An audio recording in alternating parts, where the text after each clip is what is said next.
very good morning to all of you in today's lecture. Now today's lecture is about uh,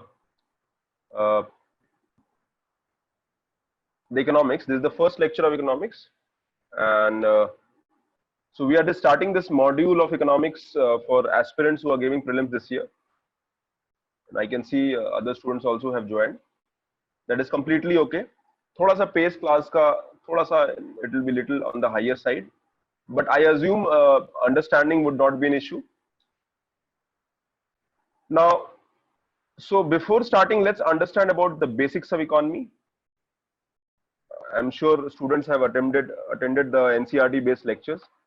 So basics of economy, what exactly is economics? Why we study economics? What is the meaning of economics? So economics is a discipline where we study how the societies manage the resources. So society में कैसे resources manage किए जाते हैं, economics उसको study करता है. And the problem here is that the resources, which are mainly the goods or services, they are scarce. And goods and service scarce इसलिए हैं because we have unlimited demands and want.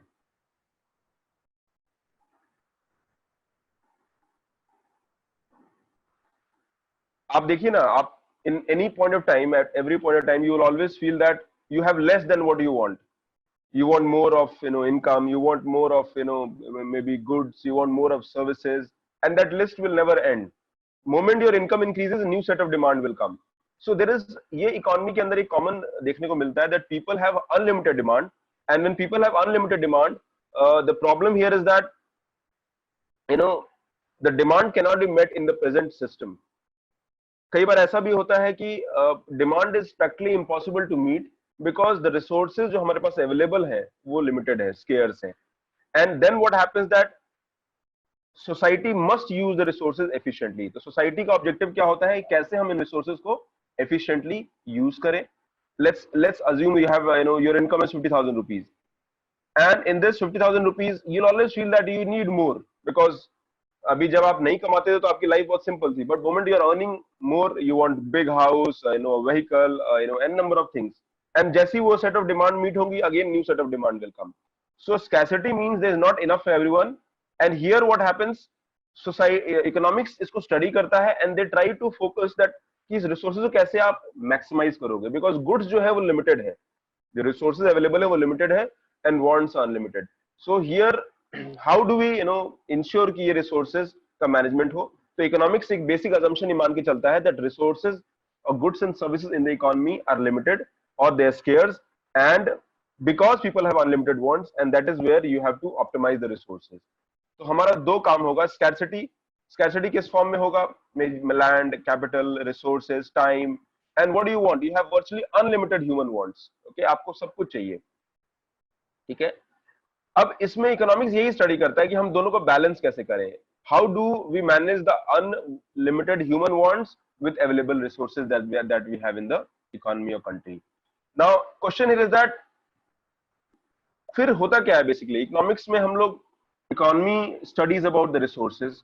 कोई भी economy activity हो रही है उसके बारे में स्टडी करते हैं. इकोनॉमी एक्टिविटी कैसे जो है बिकॉज इकोनॉमी एक्टिविटी में आप कुछ प्रोड्यूस करते हैं, यू प्रोड्यूस समथिंग, आप उसको डिस्ट्रीब्यूट करते हो and then it is consumed also, ठीक है. And goods and services. So economic activity मतलब जो भी इकोनॉमी, जैसे आज इकोनॉमी में आप देख रहे हो बहुत सारी इंस्टीट्यूट्स या सेंटर्स या फिर हाउसेज ऑफ बिजनेस और फैक्ट्रीज आप बंद है, तो economic activity practically virtually halt पर है. तो इकोनॉमिक्स ये स्टडी करता है कि भी कैसे हम लोग ह्यूमन वांट्स को और अनलिमिटेड रिसोर्सेज को मैनेज करें. Eight the same time they also study कि इकोनॉमिक एक्टिविटीज कैसे हो रही हैं. नाउ इकोनॉमिक एक्टिविटी कुछ भी हो सकती है. For example profit, loss, business, wage, occupation, ये सारा इकोनॉमिक एक्टिविटीज है. और इकोनॉमिक एक्टिविटीज को यूजुअली हम कहते हैं जो मार्केटेड एक्टिविटीज हैं. मार्केटेड मतलब जहां पे आपको मॉनेटरी कॉम्पनसेशन मिल रहा है. So if you are doing some work for yourself, that is not economic activity. But if you are doing some work with the purpose of earning something, या फिर आप कुछ प्रोड्यूस कर रहे हो, बिकॉज इकोनॉमिक्स में हम कुछ ना कुछ प्रोड्यूस करते हैं. तो इकोनॉमिक्स एक बेसिक डिसिप्लिन है विच ट्राइज टू अंडरस्टैंड कि ह्यूमन वांट्स अनलिमिटेड है एंड रिसोर्सेज लिमिटेड है, and how do we reconcile that part. हमारा ऑब्जेक्टिव क्या होगा कि कैसे हम अनलिमिटेड ह्यूमन वांट्स को इसको हमको रिकंसाइल करें। So you have limited resources है, अनलिमिटेड ह्यूमन वांट्स है, ठीक है, दोनों को मैच करना है। So you need theories, you need principles कि कैसे हम इसको हम मैच करें। एक बहुत अच्छा डायग्राम है, इस पे हम भी आएंगे ना। इकोनॉमिक्स के दो ब्रांचेस होते हैं, one is called macro economics, other is called micro economics. Macro economics जो which studies economy from macro perspective, for example national income, poverty, unemployment, government का जो ऑब्जेक्टिव होगा वो मैक्रो इकोनॉमिक ज्यादा रहेगा। So they will focus about कि कैसे economy का ग्रोथ कैसे इंप्रूव हो, how do we address the challenges of unemployment in the country. Similarly micro economics on the country, वो दे are looking at individual level, firm level. आप कोई business run कर रहे हो, demand supply at at your level, आप कोई factory चला रहे हो, या आप घर का बिजनेस, घर का भी कोई काम कर रहे हो, तो वहां पे माइक्रो इकोनॉमिक्स की थ्योरी आ जाती है। माइक्रो इकोनॉमिक्स में these are more scientific and but होता क्या है, माइक्रो इकोनॉमिक्स इंडिविजुअल लेवल पर है। when a government will have to understand the economy, they will always look at macro perspective. UPSC में हमारा जो ऑब्जेक्टिव होगा वो हम मैक्रो इकोनॉमिक्स पढ़ना होगा, माइक्रो इकोनॉमिक्स नहीं पढ़ेंगे, but will study the macro economics, ठीक है। तो यहाँ आप देख सकते हो मैक्रो इकोनॉमिक्स है, इन्फ्लेशन हो गया, economic growth, national employment income या जीडीपी जो आज पढ़ेंगे हम, एम्प्लॉयमेंट हो गया। और माइक्रो इकोनॉमिक्स में इंडिविजुअल लेवल पे हो गया, डिमांड सप्लाई, कंज्यूमर का कैसे होता है, wages, rent, and it is जैसे आप कोई कंपनी रन कर रहे हो तो आपके लेवल पर आपका फोकस माइक्रो इकोनॉमिक्स होगा। So both the disciplines are there, but UPSC में हम माइक्रो इकोनॉमिक्स पढ़ते हैं because exam is more macro in perspective.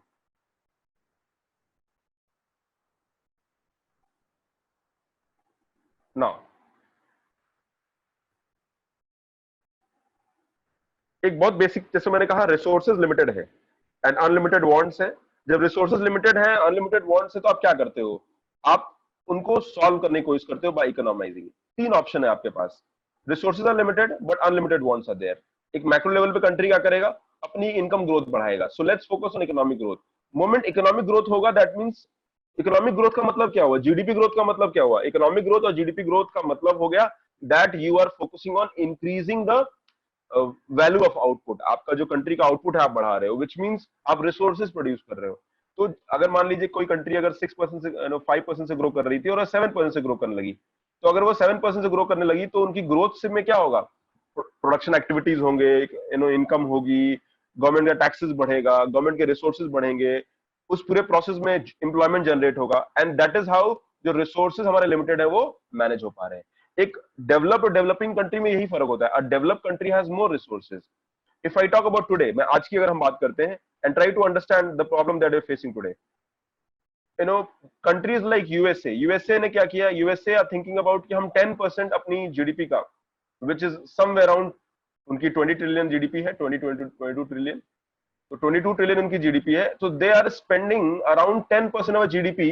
इस कोविड क्राइसिस में वो 2.2 ट्रिलियन उनका बजट है। Can you believe that? Almost India की 80% ऑफ जीडीपी के इक्विवेलेंट उनका जो है रिलीफ पैकेज है, because they have resources, they have huge resources. A good example is वहां पर 40% people in USA pay taxes. India में हार्डली 10% पीपल, 10% से भी कम पे करते हैं लोग। So 40% pay taxes, and that is why उनकी कैपेसिटी ज्यादा है, they have more resources. So एक डेवलप्ड कंट्री और डेवलपिंग कंट्री में यही डिफरेंस है। Developed countries have more resources at disposal and hence they are able to meet the demands of their population in a relatively much better manner. एक तो ये है कि आप इकोनॉमिक ग्रोथ पे फोकस करिए, ओवरऑल कंट्री का ग्रोथ बढ़े। दूसरा है आप रिसोर्सेज जो है उनको आप अच्छे से यूज करिए। How do you improve on resources? Let's focus on better allocation. अभी हमारे यहाँ कोविड का जो प्रॉब्लम स्टार्ट हुआ था, गवर्नमेंट ने पहला क्या किया, the first thing government did was that उन्होंने इकोनॉमी को शट डाउन कर दिया, सो दैट पीपल का मूवमेंट रुक जाएगा, एंड पीपल का मूवमेंट रुकेगा तो जो कोरोना के केसेस होंगे वो अपने आप कम हो जाएंगे। तो and then whatever little infra they have, जो भी उनके पास इंफ्रा है वहां पे वो बेटर उसको यूज करेंगे, एलोकेट करेंगे जहां भी पॉसिबल होगा। देन दे फोकस ऑन अपनी प्रोडक्टिविटी, अपनी एफिशिएंसी बढ़ाएंगे। हॉस्पिटल्स बनाना शुरू कर दिया हमने, कोविड सेंटर्स बनाए, कोविड हॉस्पिटल्स बनाए, क्वारंटाइन सेंटर्स डेवलप करना स्टार्ट किया हमने। पीपी किट जो भी इंडिया में बनती नहीं थी, today around 3 lakh PP kits हम लोग मंथली जो है बना रहे हैं। वी आर डेवलपिंग वेंटिलेटर जो बाहर से आ रही थी। तो हमारी जो इंडिया की फर्म्स हैं, इनफैक्ट जो ऑटोमोबाइल फर्म्स है वो लोग भी वेंटिलेटर उन्होंने बनाना स्टार्ट कर दिया. So we focus on better allocation of resources, we focus on productive efficiency. तो आपके पास जो रिसोर्सेज हैं उनको आप बेटर तरीके से यूज कर पा रहे हो.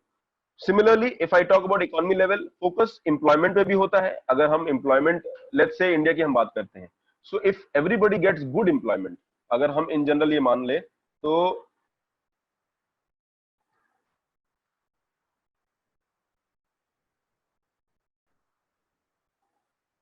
अगर हम ये मान लें कि एवरीबॉडी, एक सेकंड बेटा, some students are not able to access, just give me.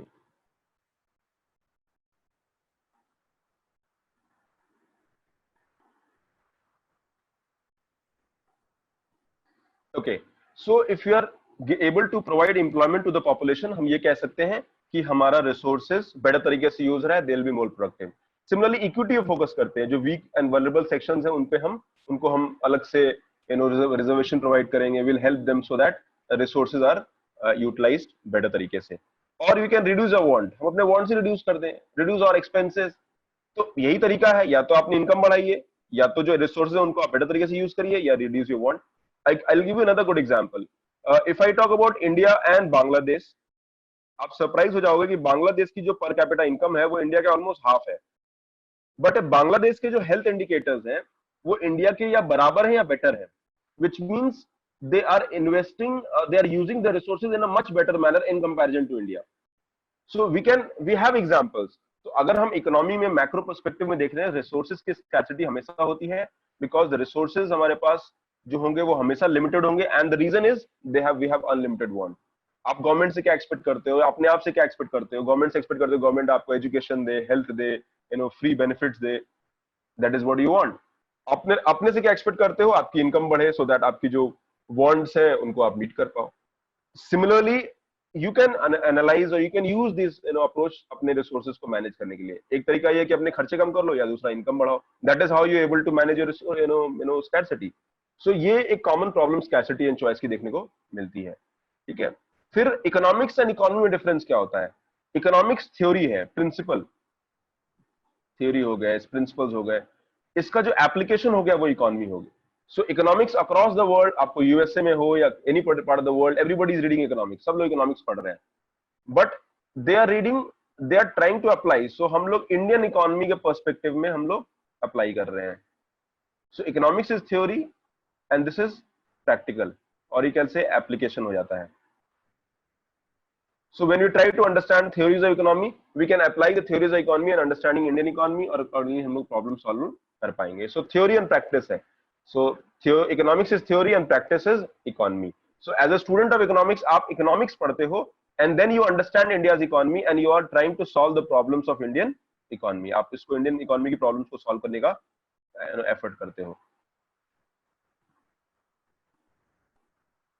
Now, typically अगर हम macro level पे हम types of economies बोले तो we have two major economic systems होते हैं. एक होता है एक ऐसा इकोनॉमिक सिस्टम जहां सब कुछ is run by private people. यहाँ पे private people are running the capitalist system बोलते हैं. Private people are running everything. That means economic activities are under the control of private. For example capitalism, goods and services. आपने around देखिए, आप देखोगे हर चीज में या मैक्सिमम चीजों में you will find that government is involve in the production process. Sorry, private people are involve in the production process. Government का रोल है बहुत लिमिटेड है. ओके, कुछ ऐसी इकोनॉमीज होती हैं जहां गवर्नमेंट का रोल ऑलमोस्ट जीरो है. इवन जो बेसिक सर्विसेज हो गया, वाटर सप्लाई हो गया, इवन जो बेसिक सर्विसेज हो गया, वो भी जो है प्राइवेट कंपनीज देती हैं. इंडिया में इलेक्ट्रिसिटी जो है वो प्राइवेट कंपनी हर जगह नहीं दे रही, कहीं कहीं दे रही है. But across, if you go outside you will find that almost every services except basic law and order, some social services, आप देखोगे सब कुछ प्राइवेट प्रोवाइड कर रहा है.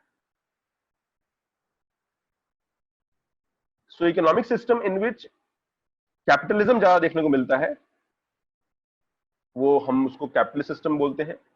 And it is called laissez-faire. Laissez-faire का मतलब free economic model. So we find there is more economic freedom. अगर आप देखोगे तो यहाँ पे जो इकोनॉमिक फ्रीडम है आपको ज्यादा नजर आएगा. ठीक है. Similarly when government control increases, तो पहले रेगुलेशन होगा. हम लोग कहीं रेगुलेटेड कैपिटलिज्म वाले एरिया में है. ऑन द कंट्री यूएस शायद थोड़ा लेस रेगुलेटेड होगा, मे बी यूरोपियन नेशंस और लेस रेगुलेटेड होंगे. But if you go opposite socialism, हम अगर हम चाइना की बात करेंगे तो वहां थोड़ा मार्केट सोशलिज्म चलता है. If you go to Cuba, if you go to maybe North Korea, वहां तो कम्युनिज्म चलता है. ठीक है. So when government control increases, government control कहाँ, इकोनॉमिक सिस्टम में, इकोनॉमिक एक्टिविटीज में, प्रोडक्शन हो गया, डिस्ट्रीब्यूशन हो गया, प्राइस कंट्रोल हो गया, डिमांड सप्लाई. तो इन कम्युनिस्ट सिस्टम हम लोग डिमांड सप्लाई से रन नहीं करते हैं, हम लोग गवर्नमेंट डिसाइड करती है. In a capitalist system it is all driven by demand supply. ठीक है. तो डिमांड एंड सप्लाई हम लोग करते हैं.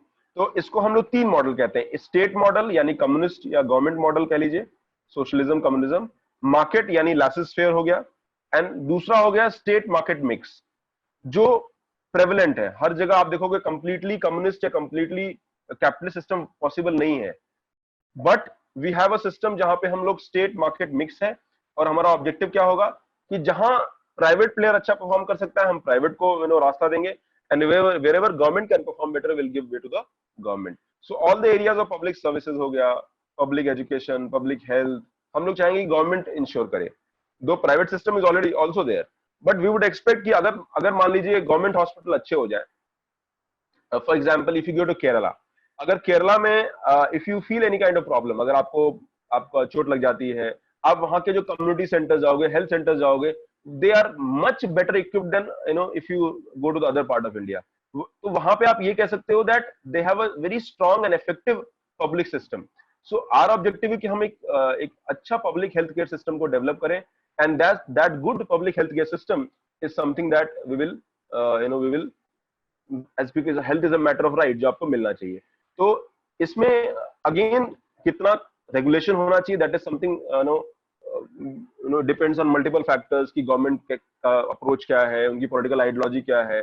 इन many areas, many for example BJP को थोड़ा प्रो बिजनेस कहा जाता है, कांग्रेस भी प्रो बिजनेस है, but they take more of a little socialist route. Communist party of India वो सोशलिज्म आइडियोलॉजी में ज्यादा बिलीव करते हैं. So it depends how the economic system can be there. So हमारे पास मेजरली दो सिस्टम है, कम्युनिस्ट या socialist system and capitalist system, और दोनों का मिक्स मॉडल. लेकिन हम लोग आज हर जगह मिक्स मॉडल फॉलो करते हैं across the world. No country is purely socialist और प्योरली कम्युनिस्ट. तो ये मार्केट मोड ऑफ डिस्ट्रीब्यूशन हम लोग कह सकते हैं, where economic activities are driven by the private और public player. Let's talk about economic system. पहला हम लोग कैपिटलिस्ट इकोनॉमिक सिस्टम की बात करते हैं ना. कैपिटलिस्ट सिस्टम का जो ओरिजिन था दैट वाज इंडस्ट्रियल रेवोल्यूशन में मॉडर्न इकोनॉमिक्स जो हम लोग पढ़ रहे हैं वो डेवलप हुई, and Adam Smith is called the father of can say classical economics, and he wrote a very famous book called Wealth of the Nations. So 1776 में Wealth of the Nation की किताब लिखी, and he propagated a capitalist system. उन्होंने कहा कि capitalist system is the best system that we can have, and उन्होंने कहा कि capitalist system क्यों best system है, because of multiple reason. He said that a capitalist system first should requires a private ownership. यहाँ पे private लोग control करेंगे economic system को, रिसोर्सेज को, प्रोडक्शन को. The entire economy will run on the basic fundamental principle of demand and supply. Demand and supply पे economy work करेगा. Private people होंगे, वो they will produce, they will sell, market demand supply से prices decide होंगी, then they will be profit. उनका prime objective होगा profit generate करना. अगर आप कोई बिजनेस कर रहे हो, आप कोई रेस्टोरेंट खोल रहे हो, आप कोई परसों कोई भी छोटा मोटा इंस्टीट्यूट खोल रहे हो या कुछ भी काम कर रहे हो, तो naturally you will focus on ensuring की quality सामान दे, but the ultimate objective is that to generate profit as well. ठीक है. Then the next thing is that economic system free model है, free economic model है, and hence there should be laissez-faire. Laissez-faire मतलब it is a free economic model और government का interference नहीं होना चाहिए. आप डिसाइड कर रहे हो कि प्राइस क्या होना चाहिए, आप डिसाइड कर रहे हो कि क्वालिटी कैसा होना चाहिए, आप डिसाइड कर रहे हो कि मैं क्या प्राइस सेट करूंगा. आप एक बार्बर शॉप में जाते हो, 50 रुपए लेता है. You go to another barber shop, वो 200 रुपए लेता है. You go to another barber shop, it might take 500 rupees. अब आप कहाँ जाना चाहते हो वो डिपेंड करता है. May be this 500 rupees barber shop में आपकी सर्विसेज बहुत अच्छी हैं. तो आप देखो ना, prices are decided by the player themselves. ठीक है. तो प्राइवेट ओनरशिप होता है, they decide the price based on demand and supply. उनका ऑब्जेक्टिव प्रॉफिट होता है, and one of the virtues of this system is competition. यहाँ पे मल्टीपल प्लेयर्स हैं. इनका यही कहना था कि कंपटीशन जब होगा, so everybody will fight among itself, among themselves, and the best will survive. ठीक है. तो बेस्ट कौन होगा? जो सबसे बेटर क्वालिटी देगा, एंड जिसके प्राइसेस भी, इफ आई से the prices will be controlled, या उनके प्राइसेस जो है एक अग्रीएबल होंगे. ठीक है, तो you have low prices and you have good quality, यही ऑब्जेक्टिव होता है। Now since the objective is to increase the revenue, objective is to increase the business, so they will constantly work on innovation, वो innovation पे काम करेंगे, वो entrepreneurship, you know, so there are multiple players जो involved होंगे। मान लीजिए आप अपना एक नया business model develop करते हो, and why do you want to develop your business model? Because आपको लगता है कि you can do business, this work better, and so you become an entrepreneur and you start the business. So one virtue about the private ownership is that there is innovation and entrepreneurship। और एक और aspect है इसका कि innovation entrepreneurship के अलावा यहां पर जो प्रॉफिट ड्रिवन है, यही आपका इंसेंटिव है। So you can start a business, you will have your own share of struggle, but you can become a very big businessman. आप if I talk about Facebook, it is one of the biggest firms in the world. इसकी history hardly 13 years old है। So can you imagine, Facebook अपने आप में एक success story का example है। A person started this Facebook inside अपने room से रात में। अगर आपने फेसबुक की स्टोरी पढ़ी होगी, सोशल नेटवर्क या मूवी देखी होगी, तो आपको समझ में आएगा। So the point I want to make here is that somebody with innovation, with the spirit of entrepreneurship can generate lot of wealth। और यही हमारा इनविजिबल हैंड का कंसेप्ट है। इनका ये कहना है कि ये economy is a perfect economic system. And why this economic system is perfect? Because there is a concept of invisible hand, एक अदृश्य हाथ इसको चला रहा है। What is invisible hand? Try and understand. Economy के अंदर इकोनॉमी चल रहा है and everything is working perfectly, which means there has to be a regulation kind of thing. यहाँ पे रेगुलेशन इंपॉर्टेंट है, बट क्वेश्चन कम्स इन कि regulation कैसे आएगा? सो ही सेज कि इस सिस्टम में एक सेल्फ रेगुलेशन है, and the self regulation will come from two things. The first is every private owner जो भी प्रोड्यूस कर रहा है वो क्वालिटी देगा, ठीक है। So quality will be given, because quality नहीं देगा तो सेल्स गिर जाएंगी। And at the same time the focus will also be to reduce the price, तो प्राइसेस भी कम रहेंगे, ठीक है। अब ये इसका फोकस क्या है? दिस इज इंडिविजुअल, ये उनका इंडिविजुअल बेनिफिट है कि मुझे प्रॉफिट जनरेट करना है। नाउ व्हाट इज अबाउट, क्या हम ये कह सकते हैं कि ये प्राइसेस कम है, क्वालिटी भी अच्छी है, तो हम ये कह सकते हैं ना कि सोसाइटी को भी बेनिफिट मिल रहा है? सो इट सेज दैट अगर क्वालिटी खराब होगी और प्राइस ऊपर जाएगा तो ऑटोमेटिकली सेल कम हो जाएगा। अगर प्राइस कम होगा एंड क्वालिटी भी अच्छी होगी तो society will benefit at large, which mean societal benefit will always be there, and this is invisible hand. ऐसा इकोनॉमिक सिस्टम जहां पर प्रॉफिट जनरेट करने का भी पॉसिबिलिटी है एंड क्वालिटी भी मिलेगा, and society will also get benefit. अगर ये सेल्फ रेगुलेशन को अगर कोई मैनिपुलेट करता है, यानी इसके रूल्स या बिजनेस या प्रिंसिपल्स को फॉलो नहीं करता है, the economic system will not function, वो फंक्शन नहीं रहेगा।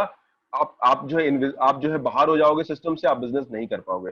सो invisible hand believes that every individual is working for their own profit, however they are forced to produce quality at a lower price which benefits society at large।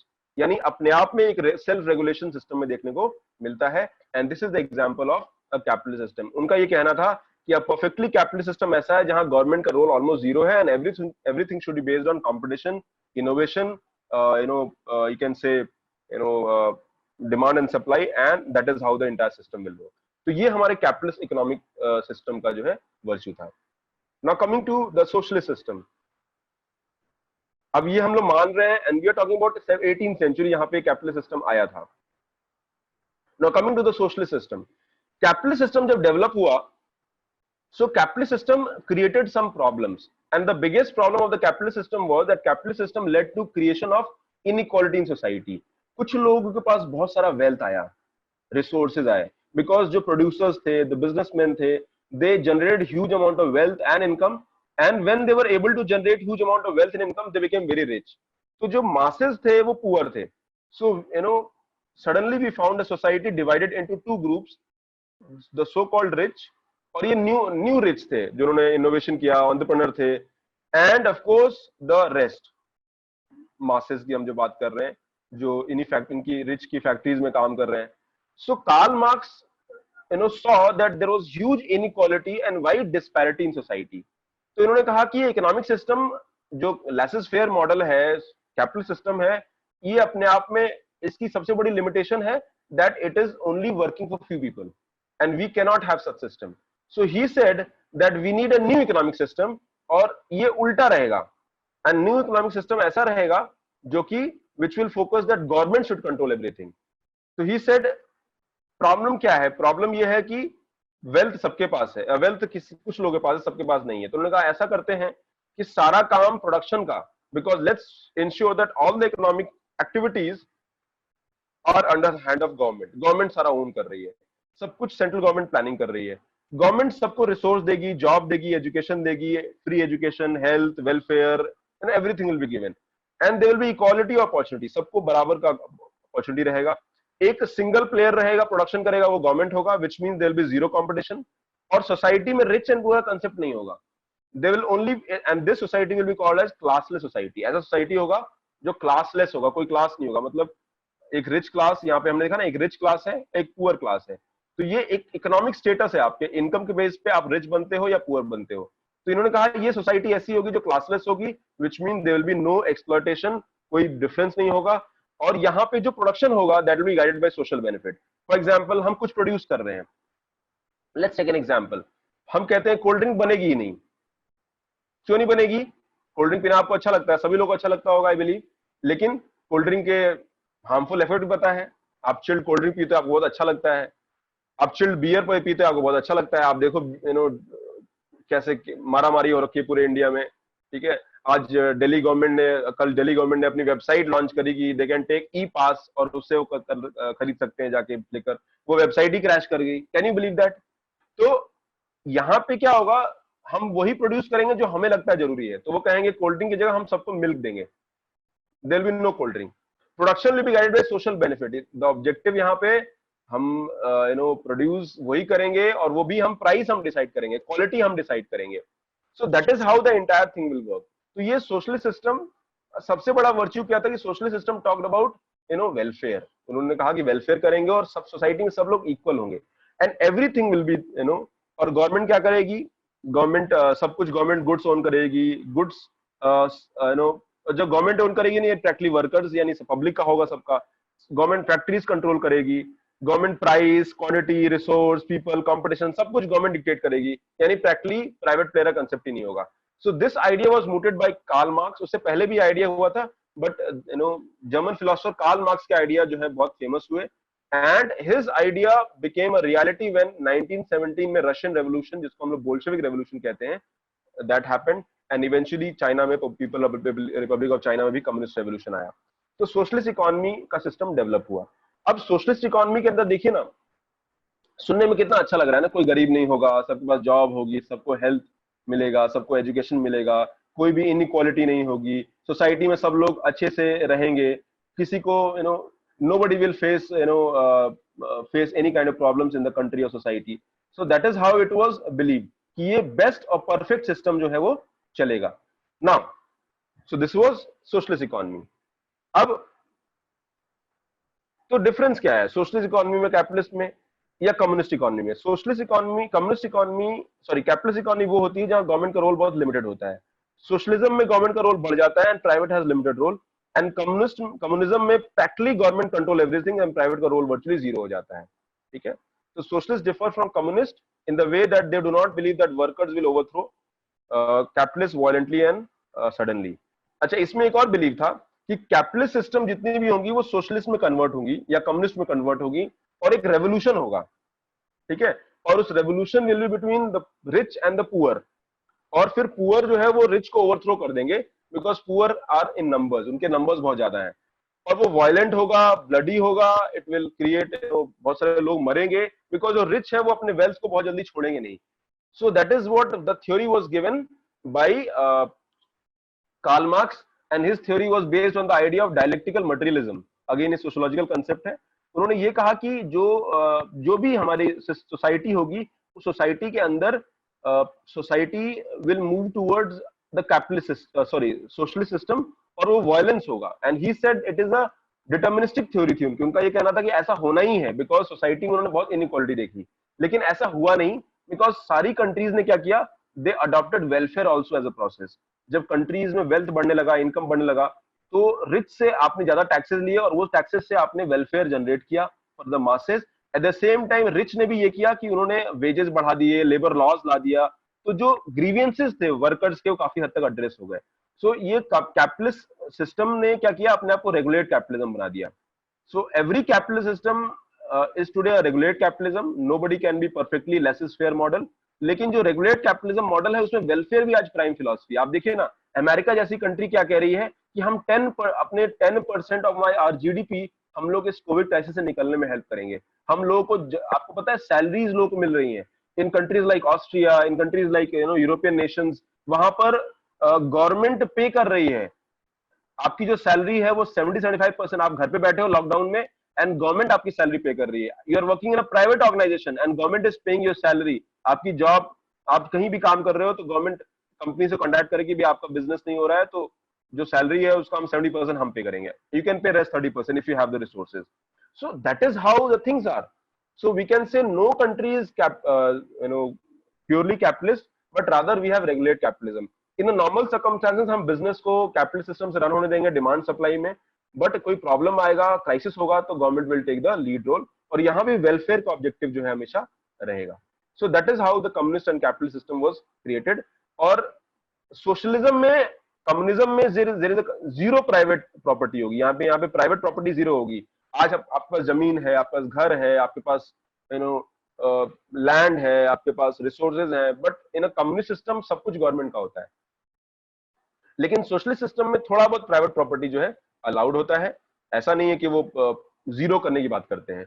But communist system is complete control by the government of the economic system and practically और किसी का role नहीं होता है। ठीक है, so that is difference between communism and capitalism. And decisions related to production, supply, prices are taken by state only. हमारे India में जैसे एसेंशियल कमोडिटीज एक्ट है, तो एसेंशियल कमोडिटीज एक्ट क्या करती है, वो ये कहती है कि अभी आपको पता होगा सब ये इन्वोक हुआ था सैनिटाइजर्स के लिए, मास्क के लिए, क्योंकि यहाँ पे क्या हो रहा था, कैपिटलिस्ट सिस्टम में डिमांड सप्लाई पे होता है, और जब सप्लाई कम हो जाता है तो लोग बहुत महंगा बेचते हैं। ठीक है, वो प्रॉफिट कमाने की कोशिश करते हैं। In fact I remember just before Holi, Holi के पहले मैं घर जा रहा था, तो आईफेल्ड के एयरपोर्ट से जाना है और कोरोना का जो है सब न्यूज स्टार्ट हो गया था, तो I was looking for mask, मुझे मास्क नहीं मिल रहे थे, बिकॉज जहां भी जाऊं मास्क मार्केट में स्कैर्सिटी था। देन मुझे एक जगह मास्क मिला, and you know what, how much he asked me, उसने एक बहुत ही 20 रुपए या 40 रुपए या 20 रुपए क्वालिटी के मास्क को उसने मुझे कहा कि 400 रुपए जो है में मिलेगा आपको। Can you believe that? उसमें भी फिर 2-3 क्वालिटीज थी, एक 100 का था, एक 200 का था, एक 400 का था, तीनों में बहुत माइनर डिफरेंस था। आई टुक द मास्क बिकॉज मुझे ट्रैवल करना था and I didn't had an option, and I took the mask so that कहीं मुझे इन्फेक्शन ना हो जाए एयरपोर्ट पे इस तरह का। So this is an example where you can see that capitalist system में manipulation होता है। जब डिमांड सप्लाई मिसमैच होता है तो लोग होर्डिंग करते हैं, ब्लैक मार्केटिंग करते हैं, काला बाजारी करते हैं, business people they want to generate money, and that is where government ने कहा कि हम रेगुलेशन करेंगे। Essential commodities act was imposed, और यहाँ प्राइसेस कंट्रोल हो गए, सैनिटाइजर्स नहीं मिल रहे थे, आज जाओ इजीली आपको सैनिटाइजर मिल रहा है, इजीली आपको मास्क मिल रहा है, और क्योंकि गवर्नमेंट ने प्राइस फिक्स कर दिए, उन्होंने कह दिया कि भाई ये सैनिटाइजर इससे ज्यादा महंगा नहीं मिल सकता है। तो उस वक्त स्कैर्सिटी थी because suddenly the demand in the economy went up. In a communist system ऐसा नहीं होता है। कम्युनिस्ट सिस्टम में prices control government day one से करती है, because it is not based on the concept of profit. यहाँ गवर्नमेंट प्रॉफिट जनरेट नहीं करती, रादर फोकस इज वेलफेयर। लेकिन एक और बात आई, कैपिटलिस्ट सिस्टम बहुत परफेक्टली चल रहा था, और जब कैपिटलिस्ट सिस्टम जब परफेक्टली चल रहा था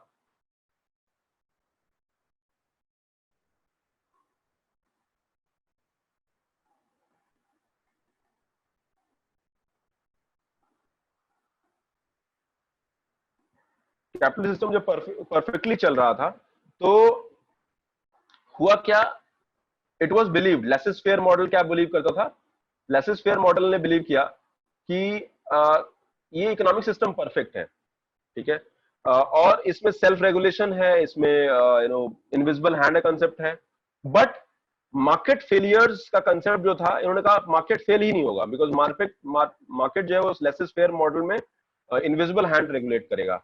बट व्हाट हैपेंड, मार्केट ने फेयर होना स्टार्ट किया, तो उन्होंने कहा ठीक है मार्केट ने फेयर होना स्टार्ट किया, एक टेम्पररी एबरेशन है। बट व्हाट हैपेंड, 1929 में ग्रेट डिप्रेशन आया, एंड इकोनॉमिक्स जितनी भी वर्ल्ड इकोनॉमीज थी वो सारी जो है वो क्रम्बल कर गई। पहला था lakhs regulation over companies, companies में रेगुलेशन की कमी थी। रेगुलेशन जब कमी होने लगा तो कंपनीज ने मैनिपुलेट किया, स्टॉक मार्केट क्रैश। गवर्नमेंट का इंटरवेंशन नहीं था because it was laissez faire model, तो गवर्नमेंट ने कुछ किया नहीं, उन्होंने कहा let market revive on its own. But होने क्या लगा, economy start going down, negative होना स्टार्ट हो गई, डिप्रेशन में चली गई। डिप्रेशन मतलब मोर देन 2 क्वार्टर्स ऑफ अगर नेगेटिव ग्रोथ इकोनॉमी की होती है तो रिसेशन बोलते हैं, यानी इकोनॉमी का जो ग्रोथ है वो नेगेटिव हो गया है। और नेगेटिव ग्रोथ जब बहुत सस्टेन होता है over a period of time तो हम कहते हैं इकोनॉमी जो है डिप्रेशन में चली गई है। अब इसमें क्या हुआ, रिच एंड पुअर के बीच डिवाइड जो है बढ़ना स्टार्ट हो गया, because rich people had resources, had उनके अपने पास उनका अपना वेल्थ पहले से था, उनके पास प्रॉपर्टी थी, तो उनको प्रॉब्लम नहीं हुआ। बट जो मासेस थे वो पुअर थे। It also led to over production, industry and agriculture में ओवर प्रोडक्शन का इशू होने लगा। हाई अनएम्प्लॉयमेंट लेवल्स का जो है प्रॉब्लम देखने को मिला। प्राइसेस एकदम गिर गए, डिमांड सप्लाई में जब डिमांड ही गिर जाएगा तो डिफ्लेशन यानी प्राइस भी गिर जाएगा। डिफ्लेशन मतलब जो है आपका प्राइसेस है वो नेगेटिव जाने लगे। फॉर एग्जांपल आज कोई सामान 100 रुपए का मिल रहा है, नेक्स्ट 2 महीने बाद वो 90 रुपीज का मिलना स्टार्ट हो गया। आइडली प्राइसेस बढ़ते हैं, नीचे नहीं जाते हैं। ठीक है, वॉर, अच्छा इसी टाइम सेकेंड वर्ल्ड वॉर भी, फर्स्ट वर्ल्ड वॉर खत्म हुआ था, तो बहुत सारी कंट्रीज को वॉर रिपरेशन पे करने थे। एग्जाम्पल वॉज जर्मनी, तो वॉर डेट बढ़ना स्टार्ट हो गए। तो इससे क्या हुआ, जैसे यूएसए था तो USA was helping Germany, Germany के ऊपर बहुत सारा वॉर डेट था, वॉर को उनको वॉर का रिपरेशन पे करना था। फर्स्ट वर्ल्ड वॉर हमने ये डिसाइड किया कि फर्स्ट वर्ल्ड जर्मनी के कारण जो है हुआ है। तो होने क्या लगा, दिस ग्रेट डिप्रेशन, पहली बार ऐसा लगा कि जो ये लेसेस फेयर मॉडल है ये इनइफेक्टिव है और इस मॉडल की अपनी कमियां हैं, and we need another system which will find problems to the solution. And तब यहां पर हमारे जो ग्रेट डिप्रेशन हुआ था, it was a colossal failure of economic system and laissez faire model जो था capitalist system, free market economy was questioned. और इस तब पहली बार जो है गवर्नमेंट को लगा, एंड देन यहां पर कंसेप्ट ऑफ स्टेट इंटरवेंशन यानी गवर्नमेंट को इंटरवीन करना चाहिए का कंसेप्ट आया। ठीक है, तो स्टेट इंटरवेंशन में for the first time John Maynard Keynes model आया। And John Maynard Keynes was a economist, a British economist. इन्होंने कहा कि laissez faire model is not perfect and we need a new model. In an economic को हमें normal चलने देना चाहिए, but economy goes down, if economy goes down then government should intervene and they should revive this economy. इसको revive करना होगा, कैसे करेंगे, स्पेंडिंग्स को लेके। जैसे अभी आप देखो गवर्नमेंट अक्रॉस कह रहे हैं इकोनॉमिक स्पेंडिंग्स की बात हो रही है, और वो कहते हैं हम लोग कीनीजियन प्रिंसिपल फॉलो कर रहे हैं। If you talk about Raghuram Rajan ने अभी कुछ बात हुई थी, वो जो अपने प्रोफेसर क्या है जो जिनको नोबेल प्राइज मिला है, ही also talked about economic stimulus spending across world, different across the world countries spendings कर रही हैं। हमारे जो एक चीफ इकोनॉमिक एडवाइजर है उन्होंने भी कहा कि हम लोग स्पेंडिंग्स करेंगे। सो economic spendings kind of started, और ये इकोनॉमिक स्पेंडिंग्स जो है वर लुकिंग फॉर सॉल्यूशंस। ठीक है, तो इस तरीके से हम कह सकते हैं great depression was an example of how economy was not functioning properly और कैसे हम इसको रिवाइव करेंगे। तो जॉन मेनर्ड कीनीज ने कहा कि हम इसके थ्रू हम इकोनॉमी को रिवाइव करेंगे, और फिर इसके बेस पर न्यू डील करके Franklin D Roosevelt, FD Roosevelt was the president of USA, इन्होंने इस जॉन मेनर्ड कीनीज की थ्योरी को एक्सेप्ट किया। एंड गवर्नमेंट ने फिर क्या किया, गवर्नमेंट ने इकोनॉमी में बहुत सारा पैसा पंप किया, रिसोर्सेज पंप किए। जैसे गवर्नमेंट इंफ्रा स्टार्ट, जैसे अभी गवर्नमेंट कह रही है, अभी मैं जस्ट सुबह पढ़ रहा था, तो government might spend 10 to 15 lakh crore on road building अगले 2 साल के अंदर। गवर्नमेंट ने कहा जो हमारा रोड बिल्डिंग वाला जो पूरा प्लान है वो चलता रहेगा। Why, because that will generate jobs और डिमांड इकोनॉमी वापस आ जाएगी। जब भाई अगर रोड बनेगी तो सीमेंट का डिमांड होगा, स्टील का डिमांड होगा, मशीनरी का डिमांड होगा, कॉन्ट्रैक्टर्स का डिमांड होगा, लेबर्स का डिमांड होगा, टेक्नीशियंस का डिमांड होगा, इंजीनियर्स का डिमांड होगा, कंसल्टेंसी फर्म्स का डिमांड होगा। अब पूरा इकोनॉमिक साइकिल जो है में डिमांड स्टार्ट होगा, उनको वेजेस मिलेंगे, सैलरी मिलेगा, और डिमांड सप्लाई जो है प्रोसेस स्टार्ट हो जाएगा। आपके पास अब इनकम आएगी तो आप पे करोगे, आप डिमांड करोगे, आप प्रोड्यूस करोगे। So all this was something of the great. तो ये ग्रेट डिप्रेशन का ये जो है थ्योरी आया था, जिसको हम न्यू डील से सॉल्व करने की बात कर रहे थे। सोशलिस्ट सिस्टम का जो रियलिटी जो आया वो कार्ल मार्क्स की थ्योरीज पे आया, एंड रशियन रेवोल्यूशन जिसको हम अक्टूबर रेवोल्यूशन भी बोलते हैं, एंड इट केम। और यहाँ पर रीजन क्या थे रशियन रेवोल्यूशन के, बहुत सारे थे। उससे पहले जो है बहुत पॉवर्टी था, जो उनके रूलर थे उन्होंने उनका he was an autocratic ruler, और इन्होंने प्रॉमिस किया कि हम सबको ब्रेड देंगे, हम सबको वेजेस देंगे, you know, and that led to situation that revolution happened.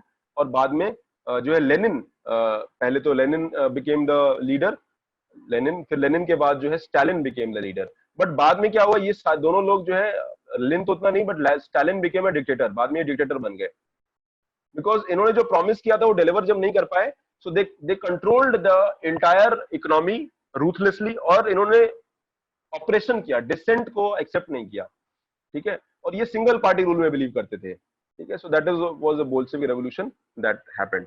But इससे क्या हुआ, पहली बार सोशलिस्ट सिस्टम वर्ल्ड में आया, एंड वर्ल्ड में दो इकोनॉमिक सिस्टम पैरेलली था, one was the capitalist system, other was the socialist और communist system.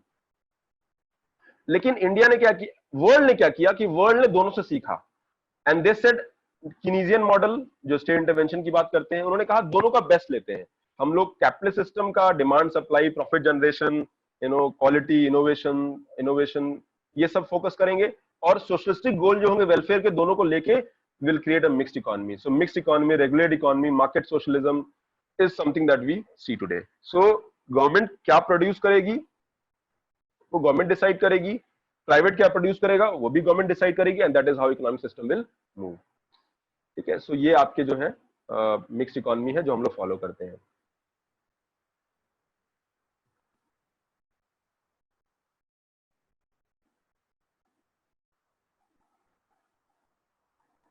Then we have three sectors of the economy.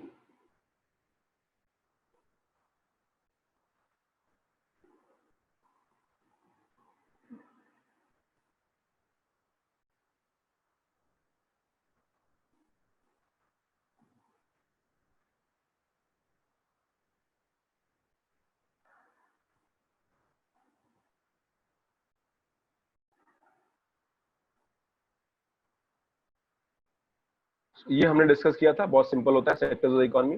तो sectors of the economy we already know क्या क्या sectors होते हैं, primary sector, secondary sector, tertiary sector.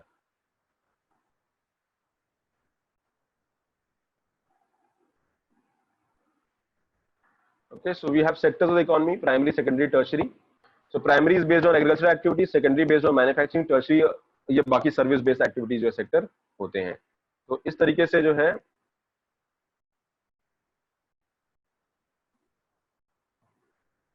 Sectors of the economy है। Then types of economies, ये already discuss किया हुआ है। तीन तरह की इकोनॉमीज होती हैं: service based economy, industrial economy और एग्रीकल्चर बेस्ड इकोनॉमी। सो हम देखने को मिलता है कि कोई economy, any economy where 50% contribution is from primary sector, तो हम उसको एग्रेरियन इकोनॉमी बोलेंगे। More than 50% from the industrial sector, तो हमको इंडस्ट्रियल इकोनॉमी बोलेंगे। More than 50% from service sector, तो हम सर्विस बेस्ड इकोनॉमी बोलेंगे। तो ये तीन इकोनॉमिक सिस्टम जो है हमारे जो है देखने को मिलते हैं। So that complete the basics of economy, and now will go with the new topic called national income. हम नेशनल इनकम पे चलते हैं।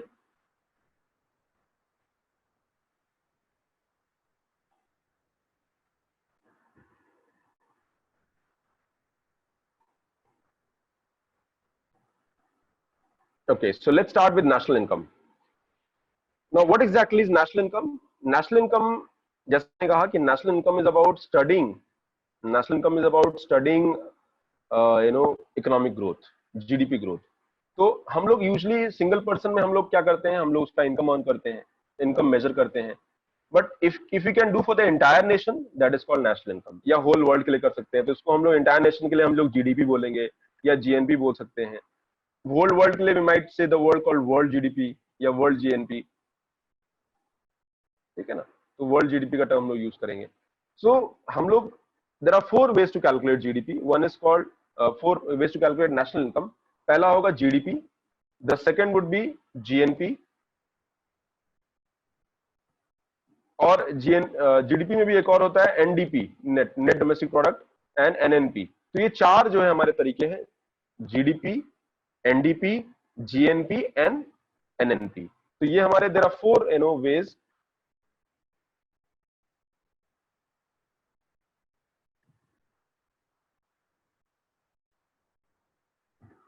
जीडीपी, एनएनपी, ये हमारे फोर तरीके होते हैं। First let's start one by one. What is GDP? So GDP is the, इस बाउंड्री के अंदर व्हाटएवर इज प्रोड्यूस, जो भी प्रोड्यूस हो रहा है, goods and services in one year, इसको हम जीडीपी बोलते हैं, ठीक है, इन 1 ईयर, इन 1 फाइनेंशियल ईयर, ठीक है। एंड जो भी प्रोड्यूस हो रहा है उसका हम फाइनल वैल्यू लेते हैं।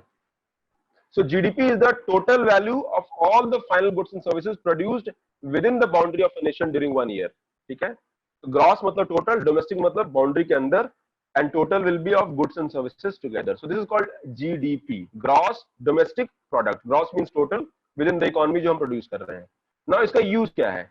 जीडीपी हम लोग हमेशा मेजर करते हैं, जैसे मान लो इंडिया का जीडीपी 3 ट्रिलियन है एंड लास्ट ईयर में भी 2.8 ट्रिलियन था, ठीक है। तो we can say that India's GDP has grown by this much percentage, x% से ग्रो किया है।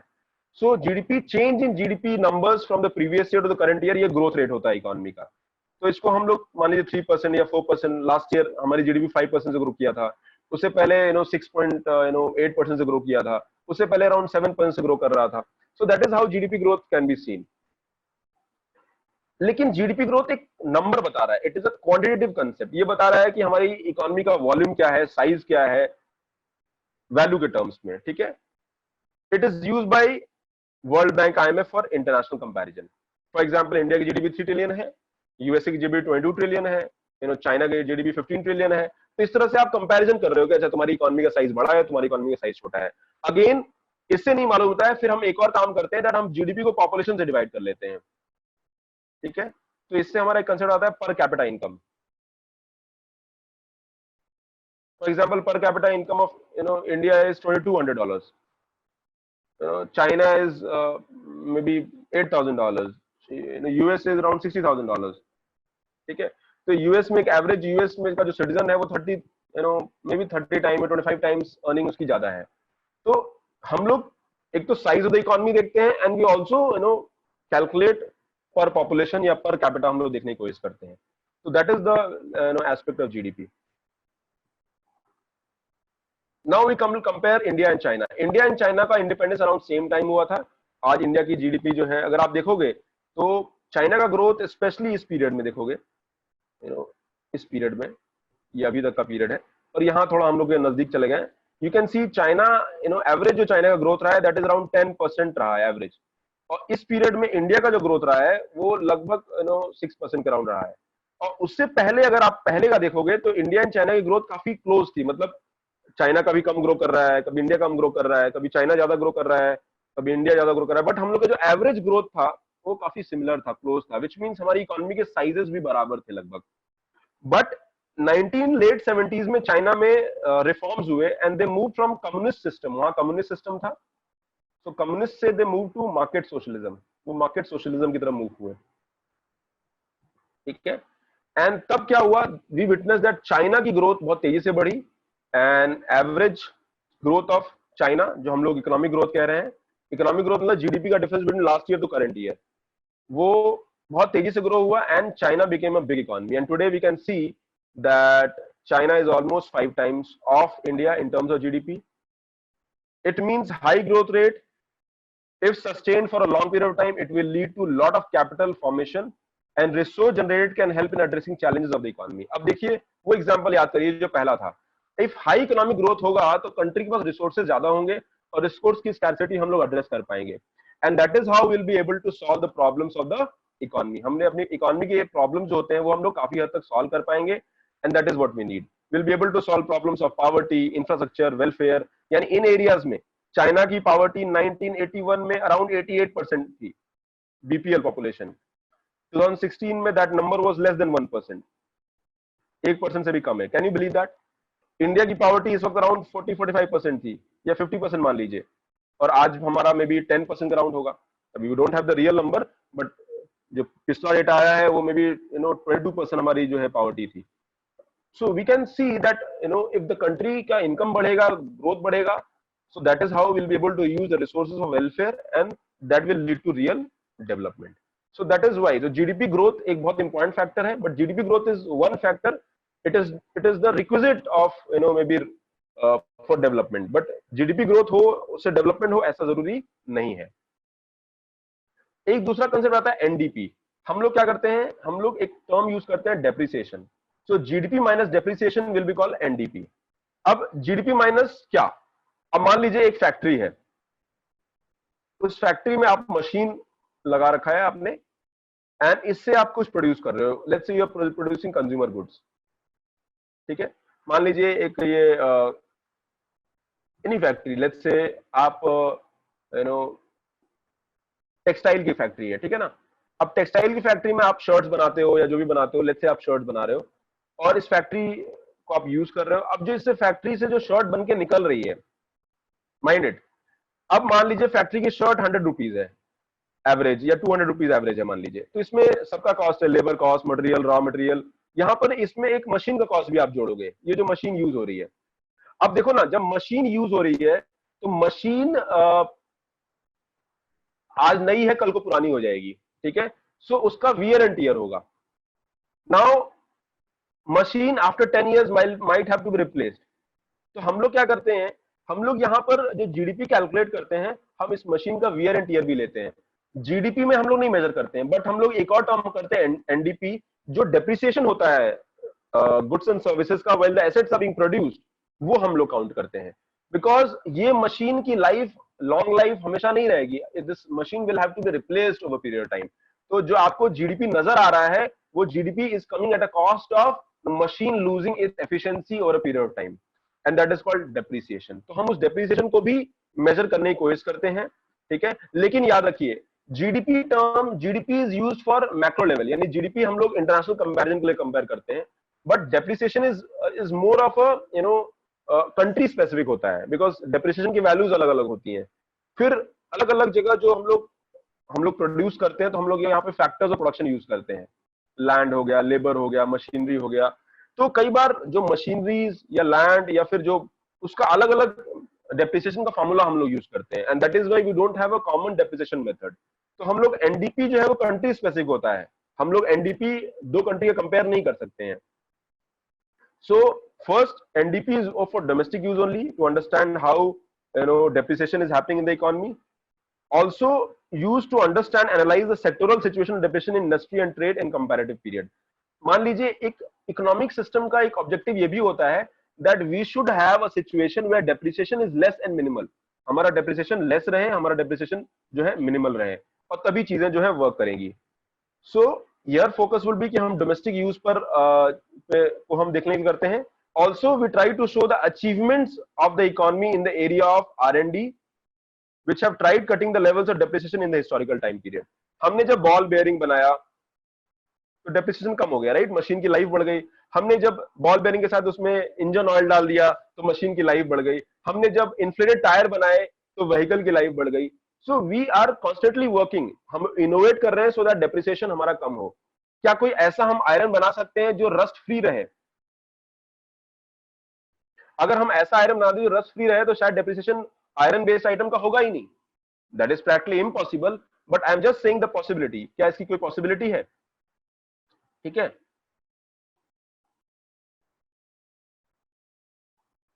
अंकित मैं सारे क्वेश्चंस एंड में लूंगा, ठीक है बेटा। सो that is how, so depreciation, GDP minus depreciation is called NDP. तो एनडीपी हम लोग समझने के लिए करते हैं कि भी हमारी इकोनॉमी के अंदर डेप्रिसिएशन कितना हो रहा है, फॉर आवर अंडरस्टैंडिंग। सिमिलरली आता है, अगला टर्म आता है जीएनपी, जिसको हम लोग बोलते हैं gross national product. Now what is GNP? अब हम लोग वर्ल्ड इकोनॉमी में रह रहे हैं, सो हम ये भी कह सकते हैं that GDP plus income from abroad.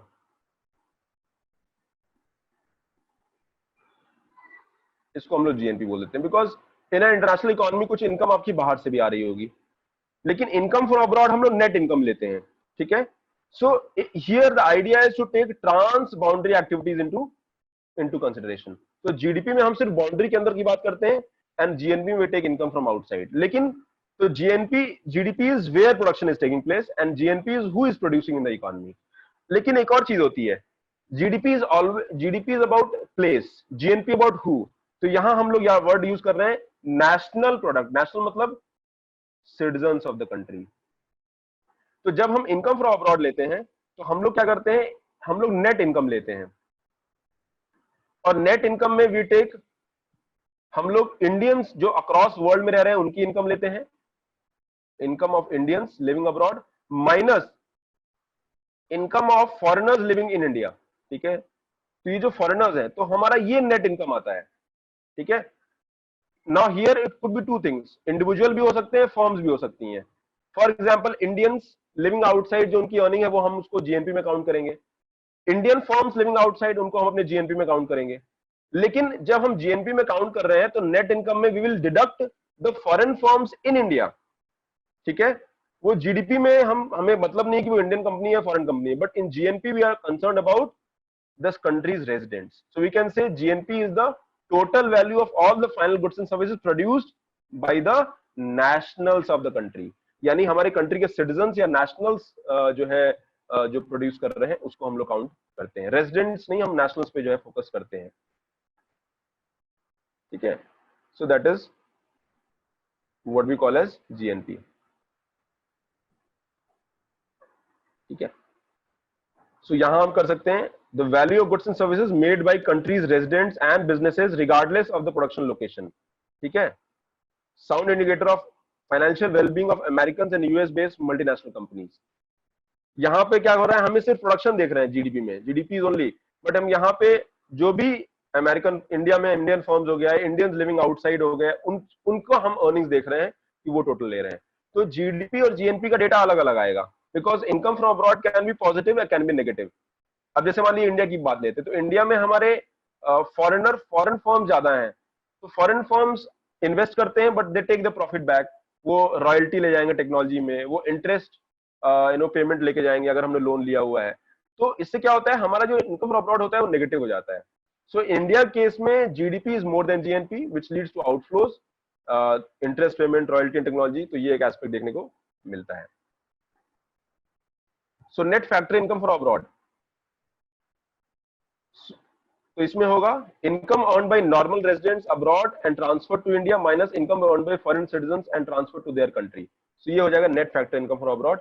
और ये तीन कंपोनेंट इसके हो सकते हैं। The first is net compensation of employees. मान लीजिए जितने भी एम्प्लॉइज हैं इंडियन फॉरेनर्स, हम उसका हम नेट ले लेंगे। फिर कोई फर्म्स होंगी, इंडियन फर्म्स, फॉरेन फर्म्स, उनका हम इनकम ले लेंगे, property, entrepreneurship, rent, interest, profit होगा। फिर कंपनीज की कुछ रिटेन अर्निंग्स भी होती हैं, ठीक है ना, तो वो भी हम काउंट करेंगे। रिटर्न अर्निंग मतलब मान लो कंपनी का 100 करोड़ प्रॉफिट है और उसने 40 करोड़ जो है उसने रिटेन कर लिया और 60 करोड़ बांट दिया, ठीक है ना। सो 60 crore was distributed among the share holders, the owners, but 40 crore उन्होंने रिटेन कर लिया, तो इसको भी हम काउंट करते हैं।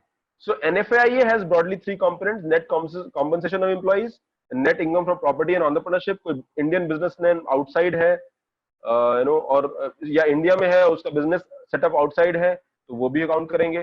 कोई इंडियन कंपनी जैसे टाटा हो गया, उनका हम प्रेजेंस, टाटा हो गया या फिर बिरला हो गया या फिर भारती हो गया, तो ये सब इंडियन एमएनसीज हैं, तो इनका जो फॉरेन इनकम है वो भी हम इसमें काउंट करते हैं ग्रॉस नेशनल इनकम में।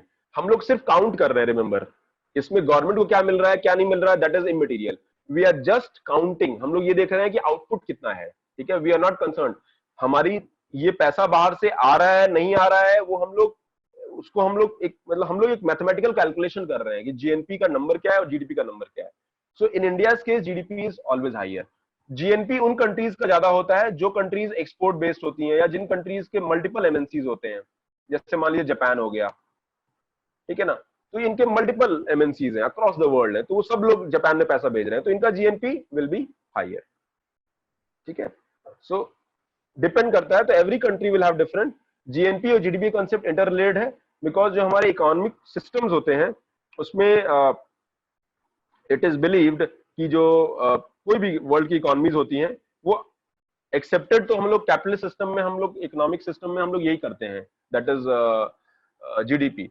बट जीएनपी भी मेजर करते हैं to understand how economies are doing trans boundary के टर्म्स में, ठीक है।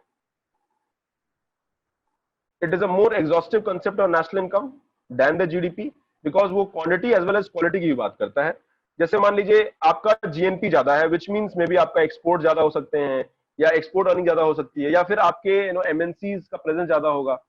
सो it will tell you about the production behaviour, आपका इकोनॉमी का पैटर्न क्या है, उसका एक आइडिया भी लगता है। तो GNP is a concept which basically is giving idea on these lines. तो जीडीपी और जीएनपी के अपने अपने रेलेवेंस हैं, ठीक है। सो आई थिंक ये समझ में आ गया होगा आपको। अगला है सेम डेप्रिसिएशन वाला कंसेप्ट हम लोग जीएनपी में लेके आते हैं। तो यहाँ हो गया जीएनपी माइनस डेप्रिसिएशन, ये फॉर्मूला अगर लगाए थे तो ये आपका एनएनपी हो जाता है, नेट नेशनल प्रोडक्ट। ठीक है, नेट नेशनल प्रोडक्ट को आप देखो ना, जीएनपी में कौन होता है, इंडियंस ही होते हैं अगर हम इंडिया की बात करें, बिकॉज हम लोग it is about Indians only, GNP is about Indians, why, because it talks about nationals. ठीक है, जीडीपी में हम लोग लोकेशन की बात करते हैं, जीएनपी में कौन प्रोड्यूस कर रहा है हम उसकी बात करते हैं। इसमें से आपने डेप्रिसिएशन भी हटा दिया, विच मींस जो लॉस हो रहा है वो भी आपने हटा दिया। तो NNP is can also be understood as the real income depreciation count करने के बाद। तो एनएनपी को हम जब डिवाइड करते हैं टोटल पॉपुलेशन से तो हमको मिलता है पर capita income, that is income पर हेड पर ईयर। तो कई लोग एनएनपी को बेटर टर्म यूज देखते हैं because they see that NNP is like a pure form of, a purest form of national income, because हम यहाँ पे only we are talking about the residents of the country, residents और citizen of the country, nationals of the country, and we also talking about जो depreciation है उसको भी हम जो है हटा दे रहे हैं। लेकिन बड़ा मुश्किल होता है कैलकुलेट करना, बिकॉज डेप्रिसिएशन का डेटा अक्रॉस द वर्ल्ड अलग अलग हो सकता है। तो इट इज, ये अपने आप में कैलकुलेशन अपने आप में बड़ा चैलेंजिंग होता है, बहुत सारे एजम्पशंस के बेस पर आप ये कैलकुलेट करते हो। अगेन जीडीपी में हम लोग हमेशा फाइनल गुड्स एंड सर्विसेज लेते हैं। फॉर एग्जाम्पल आपने कार प्रोड्यूस किया, तो आप सिर्फ कार की वैल्यू मान लो 5 लाख रुपीज है, तो आप सिर्फ कार की वैल्यू ले रहे हो। ठीक है, अब कार के अंदर जो आइटम्स हैं जो ऑलरेडी यूज हो गए वो इंटरमीडिएट आइटम हो गए हैं। तो मान लीजिए कार के टायर्स हो गए, जब आप जीडीपी नॉर्मली कैलकुलेट करते हो तो आप टायर भी कैलकुलेट कर रहे हो, कॉस्ट भी कैलकुलेट कर रहे हो, बट टायर चूंकि कार में यूज हो गया तो उसको आप हटा देते हो। सो तो tyre might be an intermediate item. ठीक है, और ये हम लोग इसको डिडक्ट कर देते हैं। तो हम लोग जीडीपी को हम लोग ऐसे भी निकालते हैं that total value of sale जो भी हुआ माइनस इंटरमीडिएट आइटम। ठीक है, बिकॉज जो इंटरमीडिएट आइटम है टोटल वैल्यू ऑफ सेल में मान लो यहाँ पे कार भी है और टायर भी है, लेकिन यहाँ पे टायर, यहाँ टायर है तो आप दोनों माइनस कर दोगे तो सिर्फ कार रह जाएगा। अदरवाइज क्या होगा, अगर आप टोटल वैल्यू ऑफ सेल में देखोगे तो यहाँ पे डबल काउंटिंग हो जाएगा, कार का भी और टायर का भी। सो हम लोग हमेशा final value of goods and service use कर रहे हैं। अगर आप एक बर्गर खा रहे हो तो बर्गर के अंदर मान लो चीज पड़ा है, मान लो यू हैव अ बन हियर, तो तो आप बर्गर के अंदर जो आप काउंट कर रहे हो, तो अब ये चीज और बन को अलग से काउंट नहीं करोगे, ये इंटरमीडिएट आइटम हो जाता है। बट अगर आप चीज डायरेक्टली कंज्यूम कर रहे हो तो चीज जो है फाइनल आइटम हो जाता है। तो it depends how you try to see. तो हम लोग क्या करते हैं, एक बेसिक फॉर्मूला यूज करते हैं, जो टोटल प्रोड्यूस हुआ total value of sale minus intermediate item ले लेंगे तो हमारा जीडीपी आ जाएगा।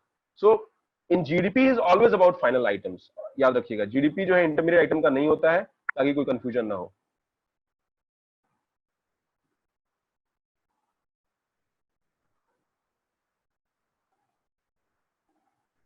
One more thing, GDP ignores all the transactions in which money or goods change hands but no new goods and services are being produced। यानी GDP, मान लीजिए आपने स्टॉक्स खरीदे, जब पहली बार खरीदे तो वो जीडीपी में काउंट होगा, बट आपके स्टॉक के वैल्यू ऊपर नीचे हो रहे हैं तो वो हम लोग काउंट नहीं करेंगे। कोई भी हम लोग जीडीपी में हमेशा न्यू गुड्स एंड सर्विस को काउंट करते हैं, already existing goods, second hand economy हो गया, सेकंड हैंड मार्केट हो गया, उसको हम लोग जीडीपी में काउंट नहीं करते हैं, because GDP is about new final goods and services that are being produced. ठीक है, लेकिन जीडीपी कुछ लिमिटेशंस भी हैं। पहला तो नॉन मार्केट एक्टिविटीज काउंट नहीं होती हैं। मान लीजिए आप सर्विस प्रोवाइड कर रहे हो, चैरिटी कर रहे हो, मदर्स, होम मेकर्स जो घर पे काम कर रही हैं, केयर इकोनॉमी हो गया, ब्लैक इकोनॉमी या ब्लैक मनी हो रहा है, आपने टैक्स नहीं पे किया, गवर्नमेंट को नहीं पता है, आप पोल्यूशन जनरेट कर रहे हो तो वो भी काउंट नहीं हो पाता है। मान लीजिए आपने फैक्ट्री में प्रोडक्शन किया, बट आपने क्या किया, जो आपका वेस्ट होता है वो आपने गंगा में डाल दिया, तो उससे पोल्यूशन जनरेट हो रहा है और उससे जो लॉस हो रहा है वो हम नहीं काउंट कर पा रहे हैं। वेलफेयर और जीडीपी कोई लेना देना नहीं है। Country might be doing good in GDP but on welfare fronts they might not be doing good. तो लिमिटेशन ये जीडीपी का देखने का मिलता है। सेल ऑफ यूज प्रोडक्ट्स हम इसमें काउंट नहीं करेंगे। ट्रांसफर ऑफ फाइनेंशियल एसेट्स, आपने स्टॉक खरीदा और वो स्टॉक किसी को बेच दिया, तो वो परचेज और सेल ऑफ स्टॉक जीडीपी में काउंट नहीं होगा। तो GDP we only talk about new item, not the old item. So ये जीडीपी का लिमिटेशन है। इस पे आपके एमसीक्यू बन सकते हैं बेसिक लेवल पर। ठीक है, cost and price of national income, income of a country. अब देखो हम लोग जीडीपी कैलकुलेट कर रहे हैं, जीएनपी, यहां तक सबको कंफ्यूज, कोई क्लियर है? Any confusion anybody has? किसी के पास कोई confusion guys?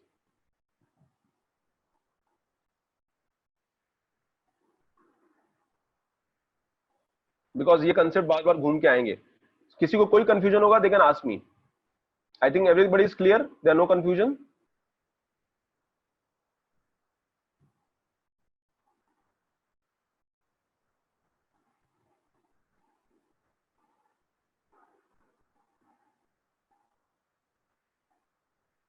Okay, let's move forward.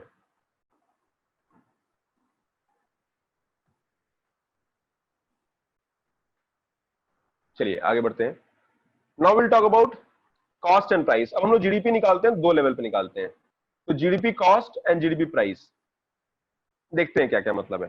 पहला है कॉस्ट, इनकम फैक्ट्री। अब जब प्रोडक्शन कहां हो रहा है, फैक्ट्री में हो रहा है। फैक्ट्री में प्रोडक्शन होता है and there are factors of production. क्या क्या होता है, लैंड हो गया, लेबर हो गया, ठीक है। तो ये फैक्ट्री में प्रोड्यूस हो रहा है, कैपिटल हो गया, एंटरप्रेन्योरशिप हो गया। तो इस, अब मान लीजिए ये सारा लेके आपने प्रोड्यूस किया, तो आपने फैक्ट्री से बनाया और फैक्ट्री से निकलने के बाद जो आइटम हो गया उसका आपने टोटल लिया। तो जीडीपी क्या कहता है, GDP is about price into quantity. ये होगा ना जीडीपी में, हम लोग इकोनॉमी में जो भी प्रोड्यूस हो रहा है टोटल काउंट कर रहे हैं।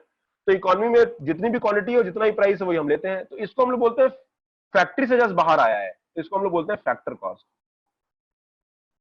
ठीक है। अब ये मार्केट में आता है तो बीच में गवर्नमेंट का टैक्स आ जाएगा, तो फिर हम जब टैक्स ऐड करेंगे तो मार्केट कॉस्ट होगा, ठीक है।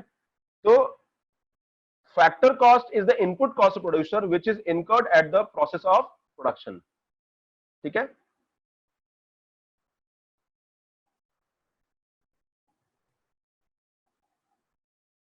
ठीक है ना। तो जब प्रोडक्शन हो रहा है तो उस टाइम जो प्रोड्यूस हो रहा है तो उसको हम लोग फैक्टर कॉस्ट कहते हैं। It involves factors of production while the market cost is derived right after adding indirect taxes. तो हम लोग इनडायरेक्ट टैक्सेस ऐड करते हैं, कोई सामान होता है तो उससे जो आता है उसको हम लोग मार्केट कॉस्ट जो है बोलते हैं। तो this is the difference between cost. तो कॉस्ट अगर आप कहीं के देखोगे तो जीडीपी एट फैक्टर कॉस्ट लिखा होगा, ठीक है। इसका मतलब फैक्टर कॉस्ट पे निकाल रहे हैं। जीडीपी एट कहीं कहीं आपको मार्केट कॉस्ट नजर आएगा, मार्केट प्राइस नजर आएगा, तो मार्केट प्राइस है। तो जीडीपी हम लोग पहले, हम लोग का जो ऑफिशियल जीडीपी है वो ये है, जीडीपी एट मार्केट प्राइस। बहुत सारी इकोनॉमीज वो जीडीपी अपने फैक्टर कॉस्ट पे निकालती हैं। रीजन ये है कि उनका टैक्सेशन सिस्टम बहुत अच्छा नहीं है, परफेक्ट नहीं है। तो हम लोग ऐसे कह सकते हैं GDP at factor cost plus indirect taxes GDP at market cost. मान लीजिए टैक्स जीरो है, अब ये फॉर्मूला तो हमारा क्या कह लेंगे, tax at GDP at factor cost equal GDP at market cost.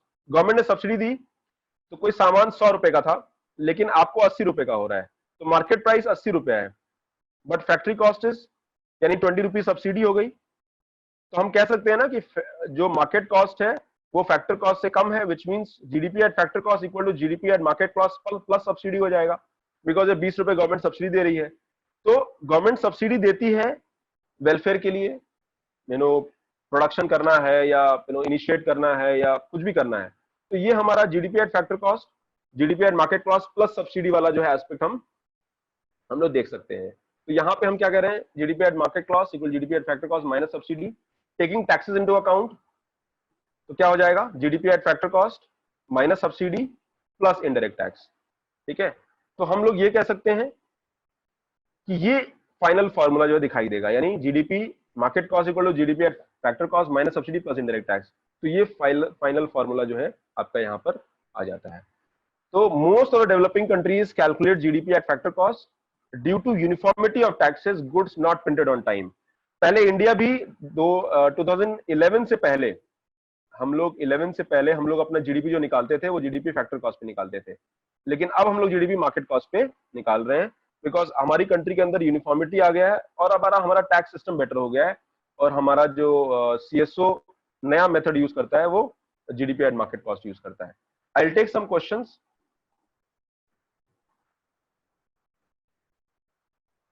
ठीक है, यस आंचल, ये net indirect tax, now what is the difference between net indirect tax and indirect tax? Indirect tax तो नेट ही होगा बेटा, ठीक है ना।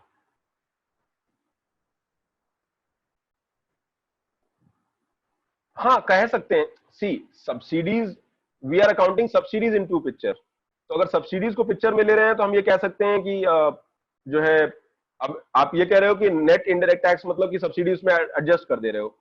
वेल हम सब्सिडी को मान के चल रहे हैं, ठीक है, let's not go into technicalities of micro economics, that is not important, ठीक है ना। अगेन अंकित का एक सवाल है, सर जो जीडीपी की ग्रोथ का मेजरमेंट होता है वो एक साल के लिए ठीक है, 100 से 104 हो गया, बट नेक्स्ट ईयर 104 से, ओके वेल अंकित तुम्हारा क्वेश्चन बिल्कुल वैलिड है, और इसीलिए हम लोग अगले अगले उस पे जाते हैं। हम लोग यहाँ जीडीपी निकाल रहे हैं कॉस्ट पे, अगला जीडीपी हम लोग निकालेंगे प्राइस पे। सो जो अंकित तुम्हारा सवाल है वो यहाँ पे उसका आंसर मिल जाएगा हमें। So now we are calculating GDP at, अच्छा गाइस जो लोग भी पार्टिसिपेंट है, यू पुट योर नेम, अपना नाम पुट करिए, डेल और ऐसा जो नंबर्स है वो पुट मत करिए, so that I can know who is the student in my class, क्योंकि गलती से लिंक अगर किसी नॉन स्टूडेंट को शेयर होगा तो वो भी क्लास कर सकता है, राइट। तो ऑलवेज शेयर योर नेम, ठीक है ना, कोई अगर शेयर कर देगा तो कोई भी एंट्री कर सकता है क्लास में, राइट। तो आप अपना नाम शेयर करिए while as a participant, don't put some XYZ, because मुझे डेल नजर आ रहा है, कोई F6D4 6B2A नजर आ रहा है, because this class is only for the students, जो हमारे स्टूडेंट जिन्होंने जो ISH में, उन्हीं के लिए क्लास है, ठीक है ना। So cost and price of national income, अब कॉस्ट हमने समझ लिया, अब प्राइस समझते हैं। अब इनकम, अब आप जीडीपी निकालते हो तो जीडीपी निकालते हो प्राइस इनटू क्वांटिटी। अब प्राइस तो चेंज होता रहता है हर साल बिकॉज ऑफ इन्फ्लेशन। अब मान लीजिए जीडीपी ऑफ अ कंट्री में हमारा, हम लोग बनाते हैं सिर्फ एक आइटम, मान लीजिए चीज बना रहे हैं एक और जीडीपी में, तो इसका प्राइस 100 था और क्वांटिटी भी 100 था, तो हमारी जीडीपी कंट्री कितनी हो जाएगी, 10,000। नेक्स्ट ईयर क्या हुआ, जीडीपी 2 में, ये जीडीपी 1, ये जीडीपी 2, हमारा जो प्राइस था वो 200 हो गया, लेकिन क्वांटिटी इज सेम। अब आप कहोगे अरे वाह, जीडीपी में जीडीपी तो 2 लाख की हो गई, या सॉरी 20,000 की हो गई, विच मीन्स कि हमारे जीडीपी का 100% ग्रोथ हो गया। बट ये तो सही नहीं है, because of the price effect आपकी जीडीपी डबल हो जा रही है। So what we understand here, तो इसीलिए हम लोग दो जीडीपी लेते हैं, GDP at constant price and GDP at current price. तो हम लोग एक बेस ईयर लेते हैं, जैसे अभी का बेस ईयर 11-12 है, तो आज हम जो जीडीपी निकालते हैं तो हम जीडीपी लेते हैं price of 2011-12 into quantity of 2020। तो हमारा ये ऑफिशियल जीडीपी ये है।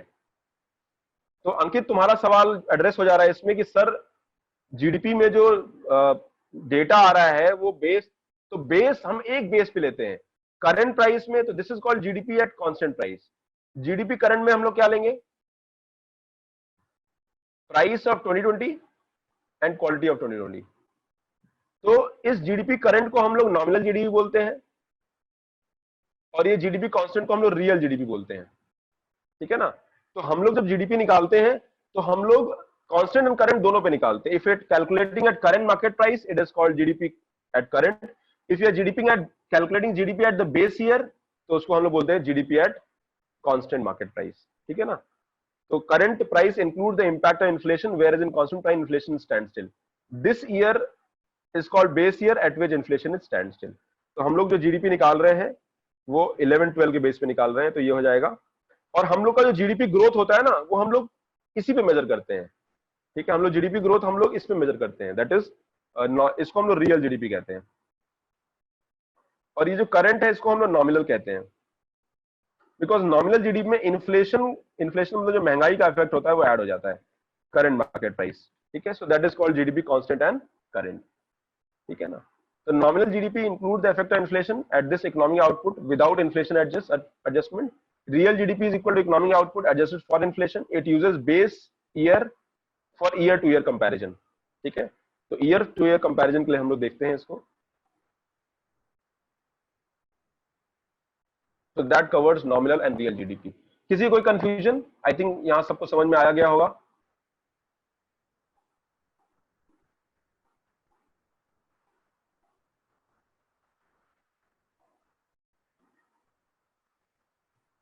Another concept is GDP at purchasing power parity, ठीक है। तो वही वाला कंसेप्ट है, मैंने कहा कि यूएसए का जीडीपी कितना है, 22 ट्रिलियन, राइट। और इंडिया का जीडीपी कितना है, 3 ट्रिलियन। बट इंडिया में एवरी आइटम की जो प्राइस है, price in India average is 1/3 of USA.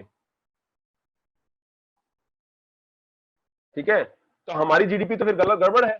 Because तो हम लोग क्या करते हैं इसमें, हम लोग परचेजिंग पावर पैरिटी, हम दोनों जीडीपी को कंपेयर करते हैं और हम ये देखते हैं कि वो प्राइस का डिफरेंस कितना है। यूएसए में goods and services are costly, and why goods and service are costly, because इसमें जो लेबर वाला फैक्टर है वो काफी महंगा होता है। तो people in USA are paid more for the services, people in USA are paid more for the their job या लेबर, तो गुड्स भी महंगा हो जाएगा, तो सर्विस भी महंगा होगा, गुड्स भी महंगा होगा। इंडिया में एवरेज इनकम कम होती है बिकॉज लेबर कॉस्ट कम होता है। आपने एक बर्गर बनाया, इस बर्गर का कॉस्ट है 50 रुपए, आप कहोगे इसमें 20 रुपए लेबर है, 20 रुपीज रॉ मटेरियल है और 10 रुपए हमारा प्रॉफिट है। ठीक है, यूएसए में सेम बर्गर में भी 100 का होगा, वो कहेंगे 50 रुपीज लेबर है, 30 रुपीज हमारा जो है हमारा रॉ मटेरियल है, एंड 20 रुपीज हमारा प्रॉफिट है। कहने का मतलब कि यहां पर लेबर महंगा है। So what do we see here is that the goods and services, दो कंट्री का जीडीपी अगर हम कंपेयर करते हैं तो बहुत मुश्किल होती है, because we have to compare the price levels as well. और इसलिए इस कंपैरिजन को हम लोग कहते हैं GDP at purchasing power parity, और हम लोग इसमें एडजस्टमेंट करते हैं। तो हमारा जो जीडीपी, अगर हम ये मानते हैं कि इंडिया में हर चीज यूएस में 1/3 प्राइस पे है एवरेज, तो वी कैन से हमारा जीडीपी वो 3 ट्रिलियन नहीं है, वो 3 into 3 होना चाहिए, दैट मीन्स 9 ट्रिलियन है। ठीक है ना, तो दैट इज द डिफरेंस। तो इनका 22 ट्रिलियन अच्छी बात है, बट हम लोग 9 ट्रिलियन है। ठीक है, तो assume $1 equal to 70 rupees. This $1 when used in America and when rupees 70 used in India, then result will be very different, because rupees 70 in India will be far more valuable than $1। अब मानो ना यहाँ पे हमारे $1 आज 75 actually देखा जाए तो, पहले 60 रुपया था, वो मैंने चेंज करना इसमें रह गया। तो मान लो 75 रुपीज में आपको इंडिया में मील मिल जाएगा, खाना खाने को मिल जाएगा, right. But in $1 you will not be able to find meal in USA. शायद वहां पे यूएसए में मील $3 का मिलेगा, मतलब मैं एक ऐसी अप्रोक्सीमेशन ले रहा हूं। सो हम लोग क्या करेंगे, हम लोग इस GDP purchasing power parity concept को अंडरस्टैंड करके will try to understand. So number of item purchase in $1 in USA vis-a-vis the same $1 that is rupees 70 in India, ये हम कंपेयर करते हैं और इसको हम लोग बोलते हैं GDP at purchasing power parity. और इसको हम जब कंपेयर करते हैं तो हमारा ये नॉमिनल जीडीपी है जो करंट मार्केट प्राइस पे, देखो कितना है, कितना इंडिया का जीडीपी 3.2 ट्रिलियन, चाइना का इतना है, पर कैपिटा इनकम हमारा इतना है, हम चाइना का इतना है। बट जैसे ही हम जीडीपी परचेजिंग पावर पैरिटी में कैलकुलेट करते हैं, हमारा जीडीपी कितना हो जाता है, 12 ट्रिलियन हो जाता है, and India is the third largest. हम लोग नॉमिनल जीडीपी में fifth largest, but in the PPP we are third largest in the world. बट हमारा पर कैपिटा इनकम कितना है, 9,000 है, we are 118th in the world. ठीक है ना, चाइना का जीडीपी 29 ट्रिलियन है, ये फर्स्ट हो गया। यूएसए का जीडीपी नॉमिनल इज फर्स्ट, और उनका पीपीपी भी सेम होगा, बिकॉज यूएसए को ही हम लोग बेस रेफरेंस, हम लोग यूएसए को ही रेफरेंस ले रहे हैं, तो उनका पीपीपी और उनका नॉर्मल सेम रहेगा। सो इन कंपेयर, अगर हम जीडीपी परचेजिंग पावर पैरिटी की बात करते हैं, China is number 1, US is number 2 and India is number 3। अगर हम नॉमिनल जीडीपी की बात करते हैं तो यूएस इज नॉमिनल, मतलब नॉमिनल जीडीपी एक्चुअली हम लोग मेजर करते हैं, परचेजिंग पावर पैरिटी एक्चुअल थोड़ी है, वो तो हम कंपैरिजन में हम जीडीपी का फॉर्मूला बना के हम दिखाने की कोशिश कर रहे हैं। ठीक है ना,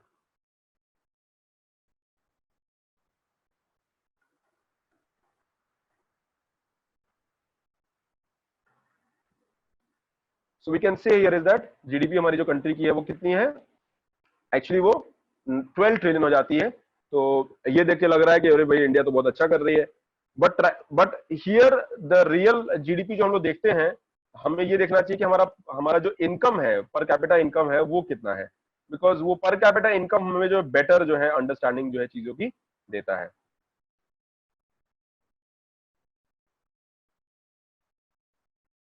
ठीक है, so that is called GDP at purchasing power parity. ठीक है, ये कुछ क्वेश्चंस हैं, आप देख लीजिएगा। मैं आपको एक क्वेश्चंस जो है भेजूंगा, प्रीवियस ईयर क्वेश्चंस, अभी इसको आज नहीं डिस्कस करेंगे, मे बी कल करेंगे। I want you to first go through the concept.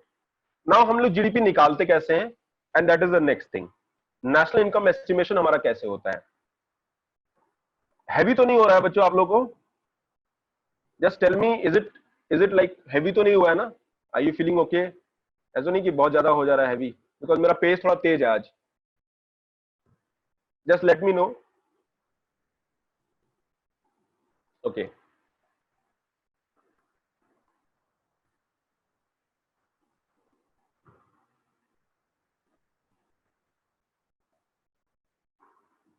Okay, good good good.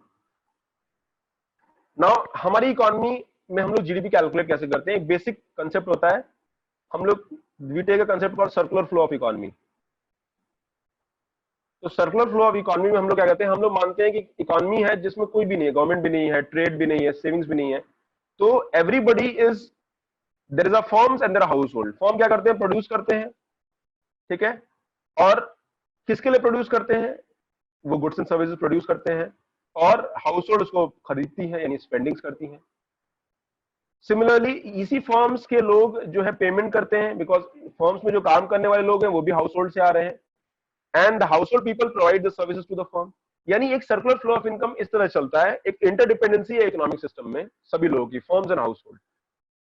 अगर हम जीडीपी ए पॉइंट पे निकालते हैं तो हम लोग बोलते हैं जीडीपी ए, और यहां पे हम लोग क्या करें? स्पेंडिंग, यानी यहां पे हम लोग जीडीपी निकालते हैं, हम बोलते हैं जीडीपी एक्सपेंडिचर मेथड। अगर जीडीपी हम पॉइंट बी पे निकालते हैं तो हम लोग यहाँ कुछ प्रोड्यूस कर रहे हैं, तो जीडीपी हम प्रोडक्शन मेथड, और जीडीपी यहाँ पेमेंट, यानी यहाँ इनकम की बात हो रही है, तो हम जीडीपी एट फैक्टर पेमेंट हम कह लीजिए। तो हम लोग कह लेंगे ये थर्ड लेवल पे जो फैक्टर पेमेंट्स होते हैं हम उसकी बात कर रहे हैं। तो कहने का मतलब कि ये थर्ड लेवल ऑफ पेमेंट है, वो आपके इनकम वाला हो गया। तो यहां पर हम लोग कहेंगे, हम लोग ये कह देंगे जीडीपी इनकम मेथड। तो हम लोग ए बी एंड सी तीनों पे जीडीपी निकालेंगे, but three different methods are used. यहाँ पे हम लोग स्पेंडिंग के हिसाब से निकाल रहे हैं, यहाँ पे हम लोग प्रोडक्शन के हिसाब से निकाल रहे हैं, और यहाँ हम लोग इनकम के हिसाब से निकाल रहे हैं। So we can calculate GDP in three level, ठीक है। Expenditure method at A, product method at B जो हम प्रोड्यूस कर रहे हैं, ठीक है, इसको हम लोग जीवीए मेथड ही बोलते हैं, ग्रॉस वैल्यू एड मेथड, और एट सी जिसको हम लोग बोलते हैं payment that is income method. So ये थ्री मेथड्स हमारे जीडीपी कंप्यूटेशन में यूज होता है। अब मान लो हमने यहाँ पे हाउस होल्ड, यहाँ पे मार्केट भी डाल दिया। अब मार्केट आ जाएगा तो आपकी जो सेविंग्स होती हैं वो आप मार्केट में इन्वेस्ट करोगे। मार्केट मतलब स्टॉक मार्केट हो गया, फाइनेंशियल बैंक में रख सकते हो आप, ठीक है। अब इसके अलावा मान लो गवर्नमेंट आ गई, तो गवर्नमेंट में क्या होगा? गवर्नमेंट को आप टैक्स पे करोगे, गवर्नमेंट, आप जो गवर्नमेंट एम्प्लॉइज होते हैं वो सैलरी उनको मिलेगी।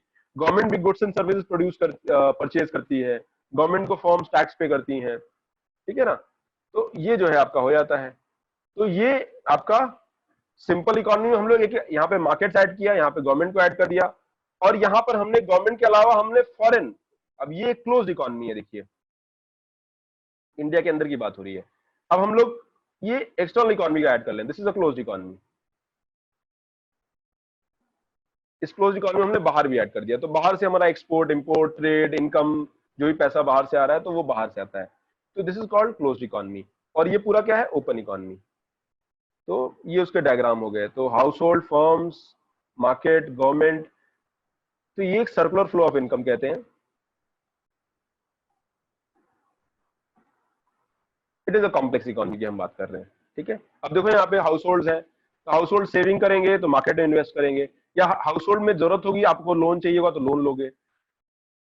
फाइनेंशियल मार्केट जो है वो मार्केट्स को लेंडिंग करते हैं मेनली, लेकिन मार्केट्स, फर्म की सेविंग होती है वो भी मार्केट में इन्वेस्ट हो जाती है।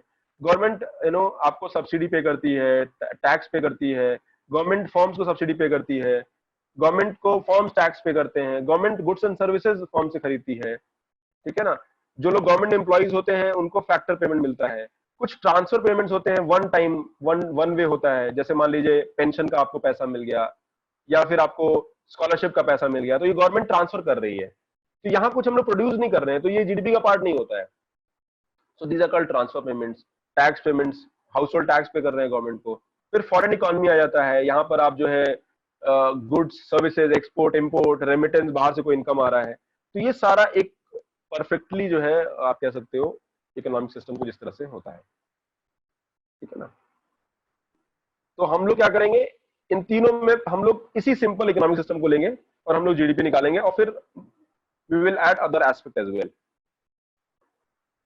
So expenditure method, it works on the principle that all the products, goods and services must be purchased by somebody. हमने क्या कहा, जो प्रोड्यूस हो रहा है वो सारा खर्च हो जाएगा. So total production is equal to people expenditure in buying things. अब कैटेगरीज होती हैं. पहला होता है कंजम्पशन एक्सपेंडिचर. हम लोग जो कंज्यूम कर रहे हैं, जो भी आप घर में रह रहे हो तो कंज्यूम कर रहे हो, खाने पीने का सामान खरीद रहे हो, व्हीकल खरीद रहे हो, कार खरीद रहे हो, ठीक है ना. सो that is called consumption expenditure. Private investment, या फिर आप इन्वेस्टमेंट कर रहे हो, आप सामान खरीद रहे हो, आप इक्विपमेंट खरीद रहे हो, मशीनरी खरीद रहे हो, इन्वेंट्री खरीद रहे हो, ठीक है, वो इन्वेस्टमेंट हो जाता है. फिर तो ये तो मान लो हो गया आपका प्राइवेट लेवल पे. अब गवर्नमेंट भी इन्वॉल्व होती है, गवर्नमेंट भी कंजम्पशन और इन्वेस्टमेंट करती है, तो वो थर्ड कैटेगरी में चला जाता है जी. और इन तीनों को ऐड करने के बाद हमारा फोर्थ होता है एक्सपोर्ट माइनस इंपोर्ट. यानी हमारा एक्सपेंडिचर का जो एरिया होता है वो होता है C plus I plus G plus X M, that is net export minus import. तो इसको हम लोग बोलते हैं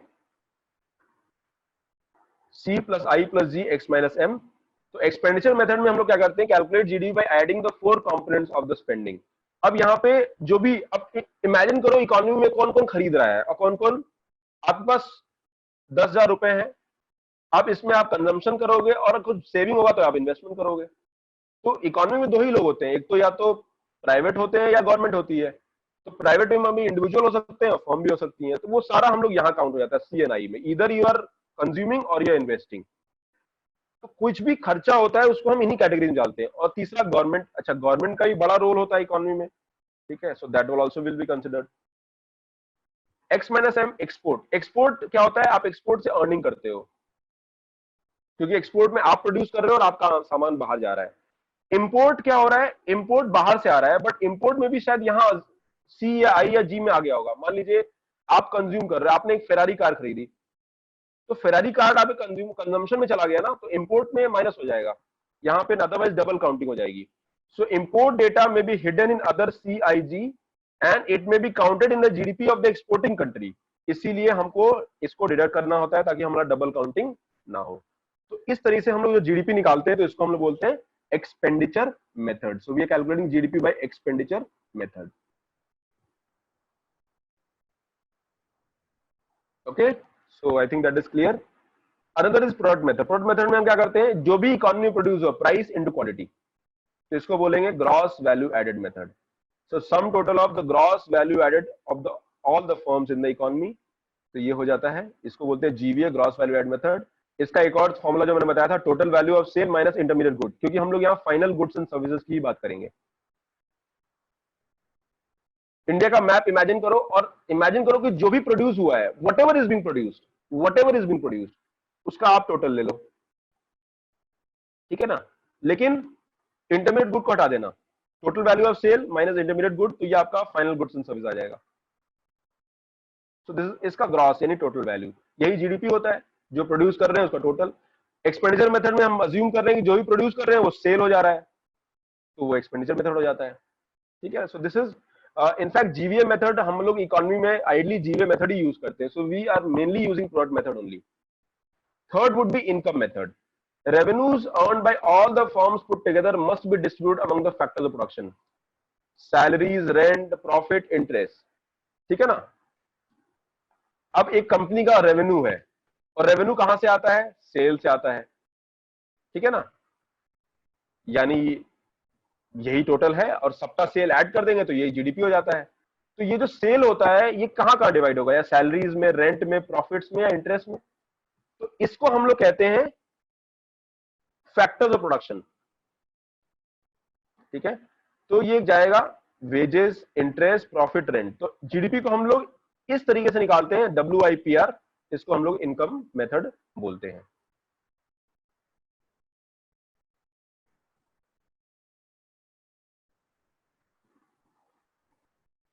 ओके, हर इंडस्ट्री के लिए उसका प्रोडक्ट फाइनल प्रोडक्ट ही होता है. अंकित का क्वेश्चन है, सर हर इंडस्ट्री के लिए उसका प्रोडक्ट फाइनल प्रोडक्ट ही होता है. अंकित शायद ये बात तुम्हारी सही है कि हर इंडस्ट्री के लिए प्रोडक्ट फाइनल होता है, बट हमें उससे मतलब नहीं होता है. हम लोग जब कैलकुलेशन करते हैं तो हम लोग देखते हैं कि कौन सा प्रोडक्ट फाइनल है, कौन सा नहीं है.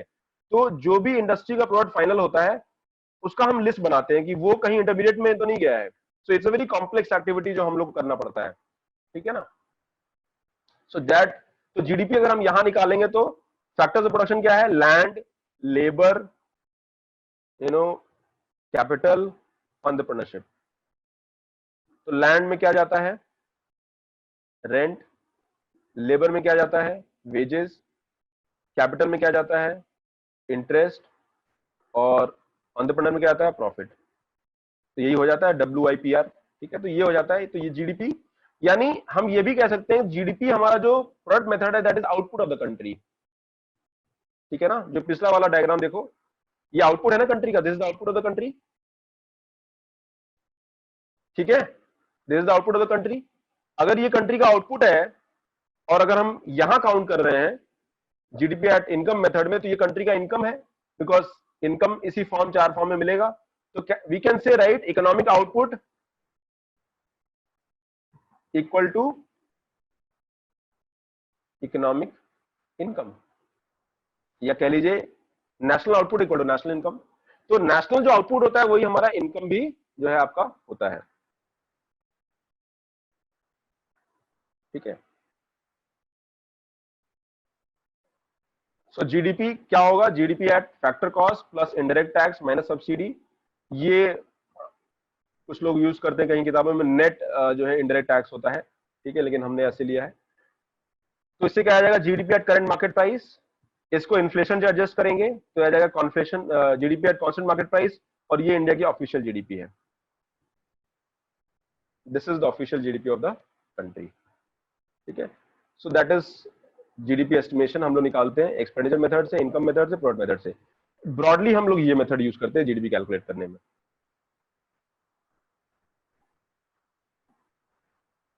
एक और कंसेप्ट होता है ये वाला concept, personal income and personal disposable income.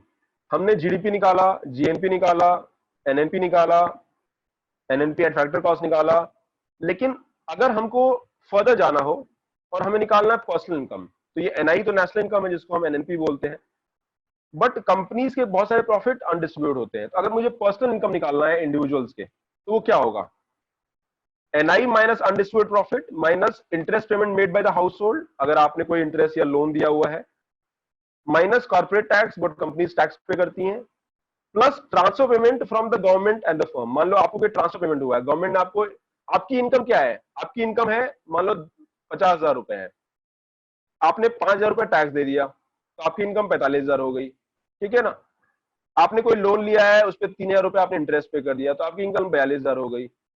फिर गवर्नमेंट ने आपको कुछ ट्रांसफर पेमेंट कर दिया है 2,000 रुपए, तो आपकी इनकम 44,000 हो गई। तो यही तो पर्सनल इनकम है। तो ये पर्सनल इनकम हम लोग सबकी निकाल रहे हैं। ठीक है, अब पर्सनल इनकम है, लेकिन अगर हम पर्सनल इनकम में टैक्स को काउंट करते हैं, क्योंकि हम लोग यहाँ पर टैक्स, हम लोग कंपनी का टैक्स काउंट कर रहे हैं, बट अगर इंडिविजुअल टैक्स पेमेंट काउंट करेंगे तो ये आपके पर्सनल टैक्स पेमेंट हो जाते हैं। अब आपके पास, जैसे आपने कहा 50,000 रुपए है मेरी सैलरी है, बट कट कटा के जो है 40,000 आती है। क्यों, क्योंकि इसमें टैक्स रेट पहले कट जाता है। तो मान लीजिए आपके पर्सनल टैक्स पेमेंट हो गए। फिर कोई नॉन टैक्स पेमेंट आपने किया है, मान लीजिए आपने कोई फाइन दिया है, तो आपके पास जो डिस्पोजेबल इनकम है जिसको आप खर्च कर सकते हैं, वो ये हो जाती है। तो ये आपके एनसीईआरटी क्लास 12th में दे रखा है, तो क्लास 12th के एनसीईआरटी से मैंने उठाया हुआ है। तो अगर आप देखोगे तो ये डायग्राम जो है दे रखा है सिंपली। कहीं कंफ्यूजन होगा, अगर मैं ये पीपीटी अभी शेयर करूंगा आप लोगों से, इसको ढंग से आप पढ़िएगा, कहीं कंफ्यूजन होगा तो मेरे से कल पूछ लीजिएगा। And also I will be solving MCQs, मैं आपको एमसीक्यूज प्रोवाइड करूंगा जो पिछले 10 ईयर्स में आए हैं नेशनल इनकम पे, तो वो भी हम लोग देखेंगे। तो आज नहीं देखेंगे, मैं आपको आज एमसीक्यूज शेयर कराऊंगा, या फिर कल आप एमसीक्यूज आपके पास होंगे नहीं, राइट? मैं देखता हूँ, मैं एमसीक्यूज आपको प्रोवाइड करता हूँ और फिर आपको उसको सॉल्व करिएगा और फिर हम उसको क्लास में डिस्कस कर लेंगे। तो नेशनल डिस्पोजेबल इनकम,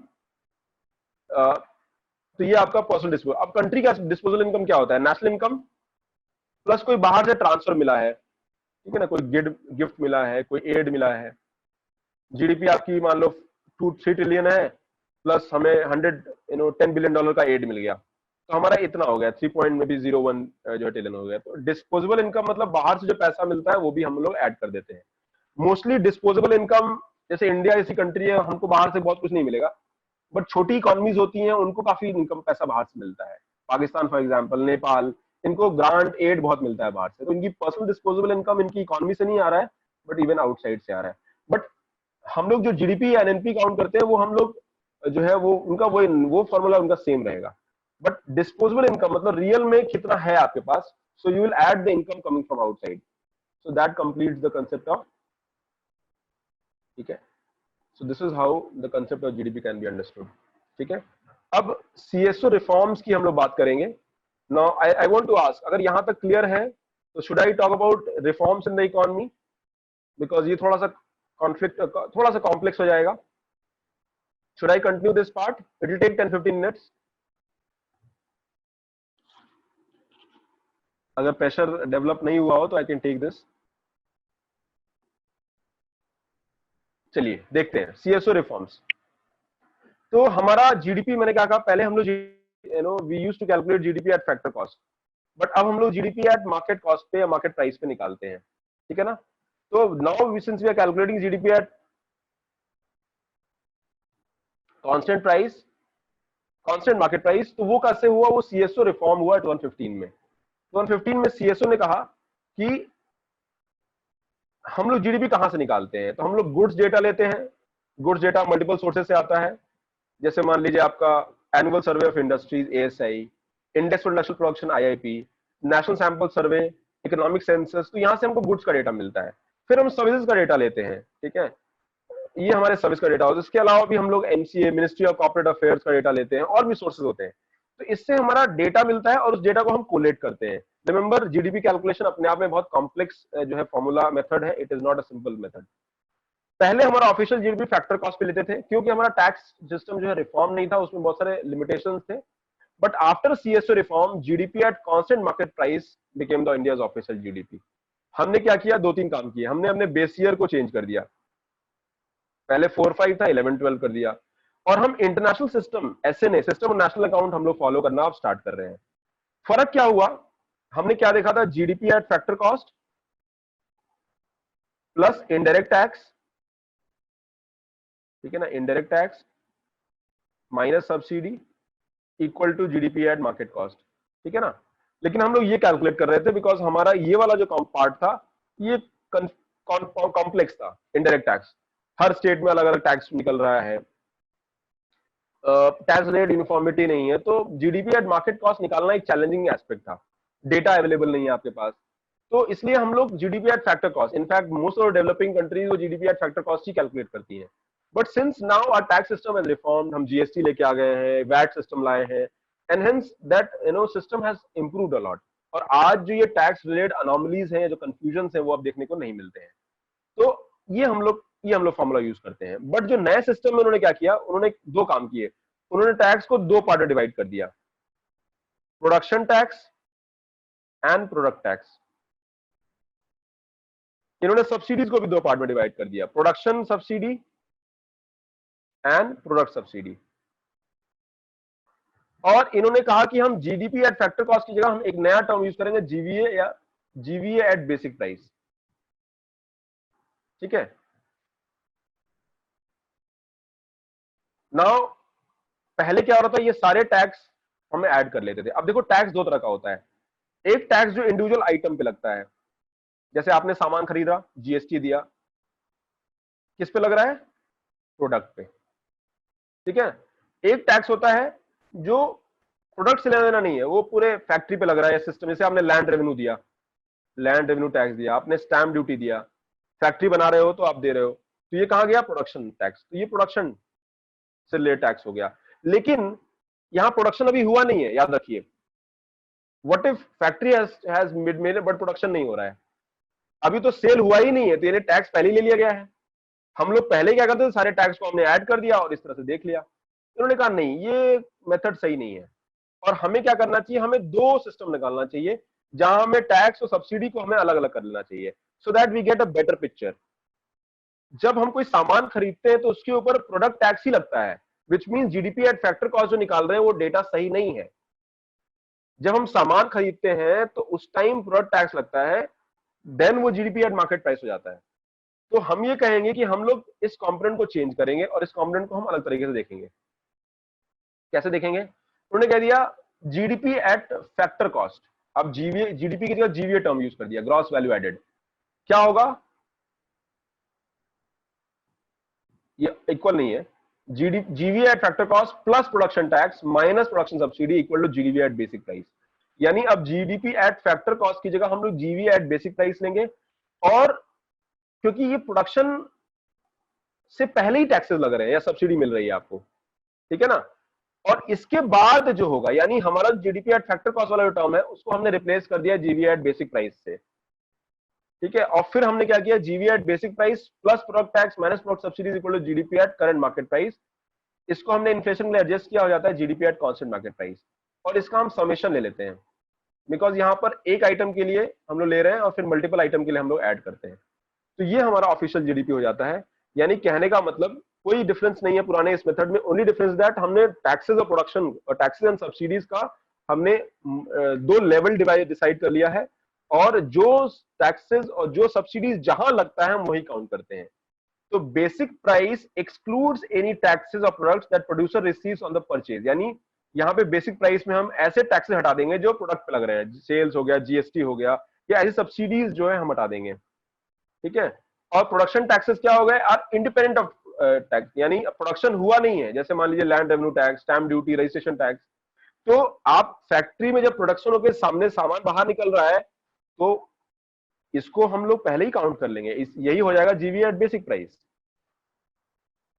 तो हम ये भी कह सकते हैं कि GVA at basic price gives us an idea about कि इकोनॉमी के अंदर जो भी सेक्टोरल कंपोनेंट्स है, जो भी एरियाज हैं, उससे रिलेट हमको इंफॉर्मेशन मिल जाता है।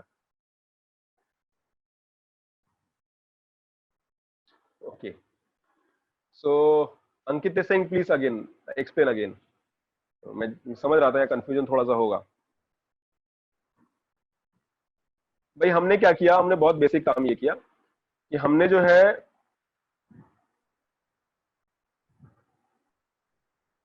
हमने जीडीपी को चेंज कर दिया, हमने नया फॉर्मूला निकाला जीवीए एट फैक्टर कॉस्ट। पहले यही GVA GDP at factor cost था, और हमने क्या किया प्रोडक्शन, सब्सिडी और टैक्सेस को दो पार्ट में डिवाइड कर दिया।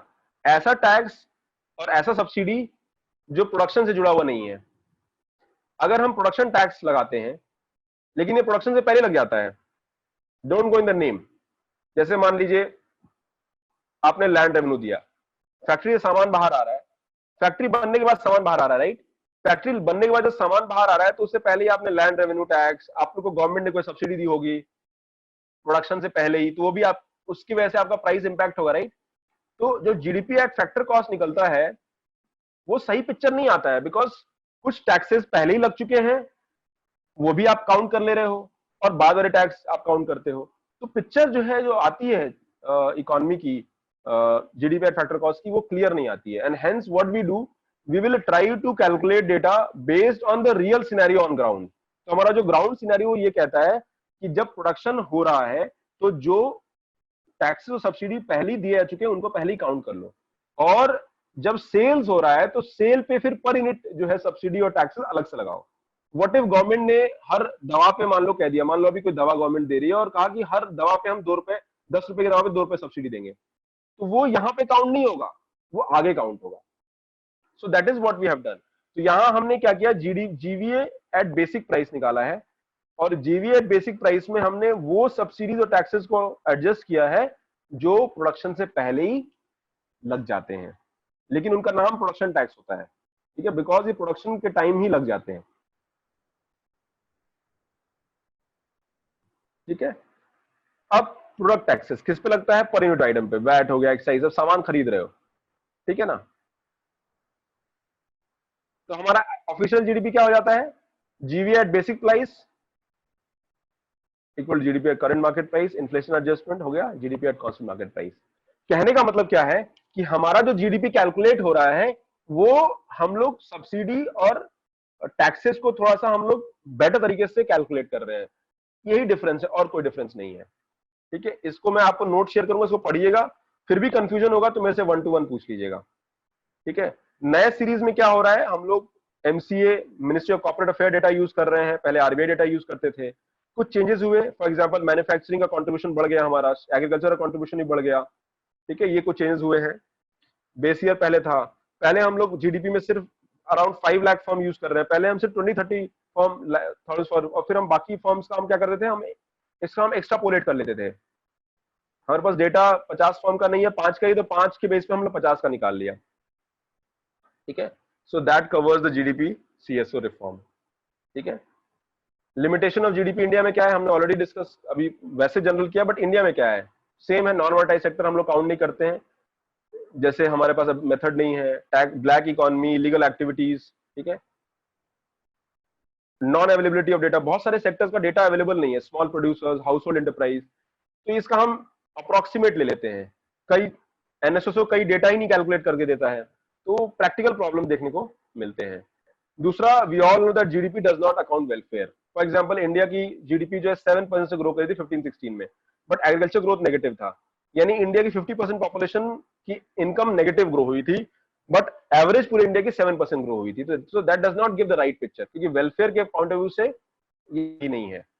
It does not include care economy, social services, voluntary and charitable data.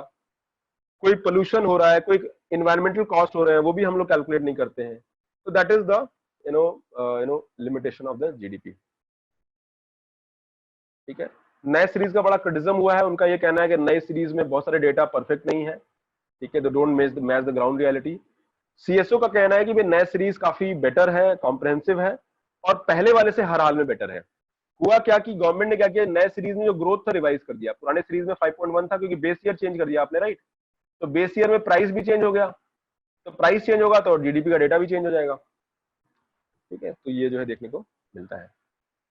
अब ये कंसेप्ट मिडिल इनकम ट्रैप में कल डिस्कस करूंगा। I will stop for today, so that completes the national income part. ठीक है, so any question you have guys, पूछ सकते हो।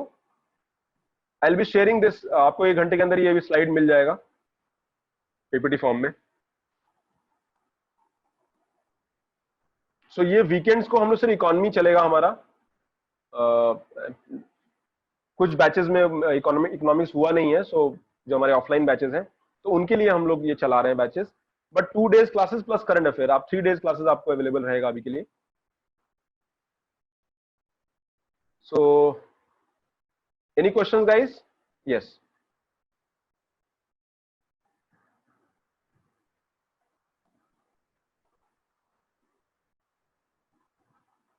मैं अनम्यूट कर दूं? समझ नहीं पा रहा हूं, व्हाट क्वेश्चन अंकित?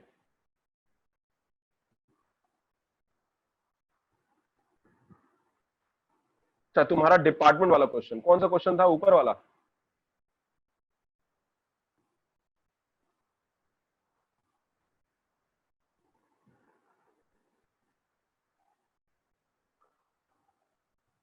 डेप्रिसिएशन का क्वेश्चन पूछा तुमने? अच्छा, एक सेकंड देखने दो मुझे।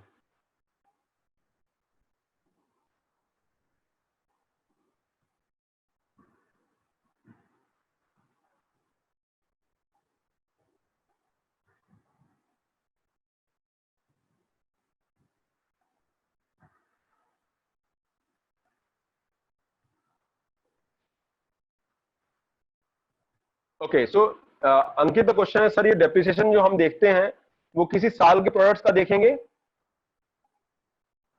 या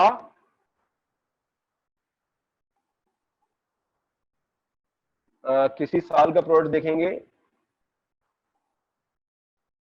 नहीं नहीं नहीं, हम लोग सिर्फ नए आइटम को काउंट करते हैं। डेप्रिसिएशन हम लोग मशीनरी का काउंट करते हैं, हम लोग डेप्रिसिएशन प्रोडक्ट नहीं काउंट करते हैं। प्रोडक्ट का वैल्यू जो है वो डेप्रिसिएशन में हम लोग मशीनरी हो गया, जो प्रोडक्शन में इन्वॉल्व है, उसकी वैल्यू कम हो रही है वो हम लोग देखते हैं, बिकॉज वो मशीनरी बाद में रिप्लेस होगी। उस साल में सिर्फ उसी साल के जो है हम लोग जो है काउंट करते हैं। ठीक है ना?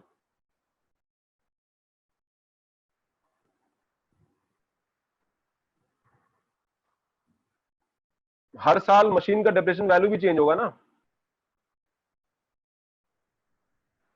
अच्छा, अनम्यूट कर दूं? ओके ओके, ठीक है, अनम्यूट कर देता हूँ।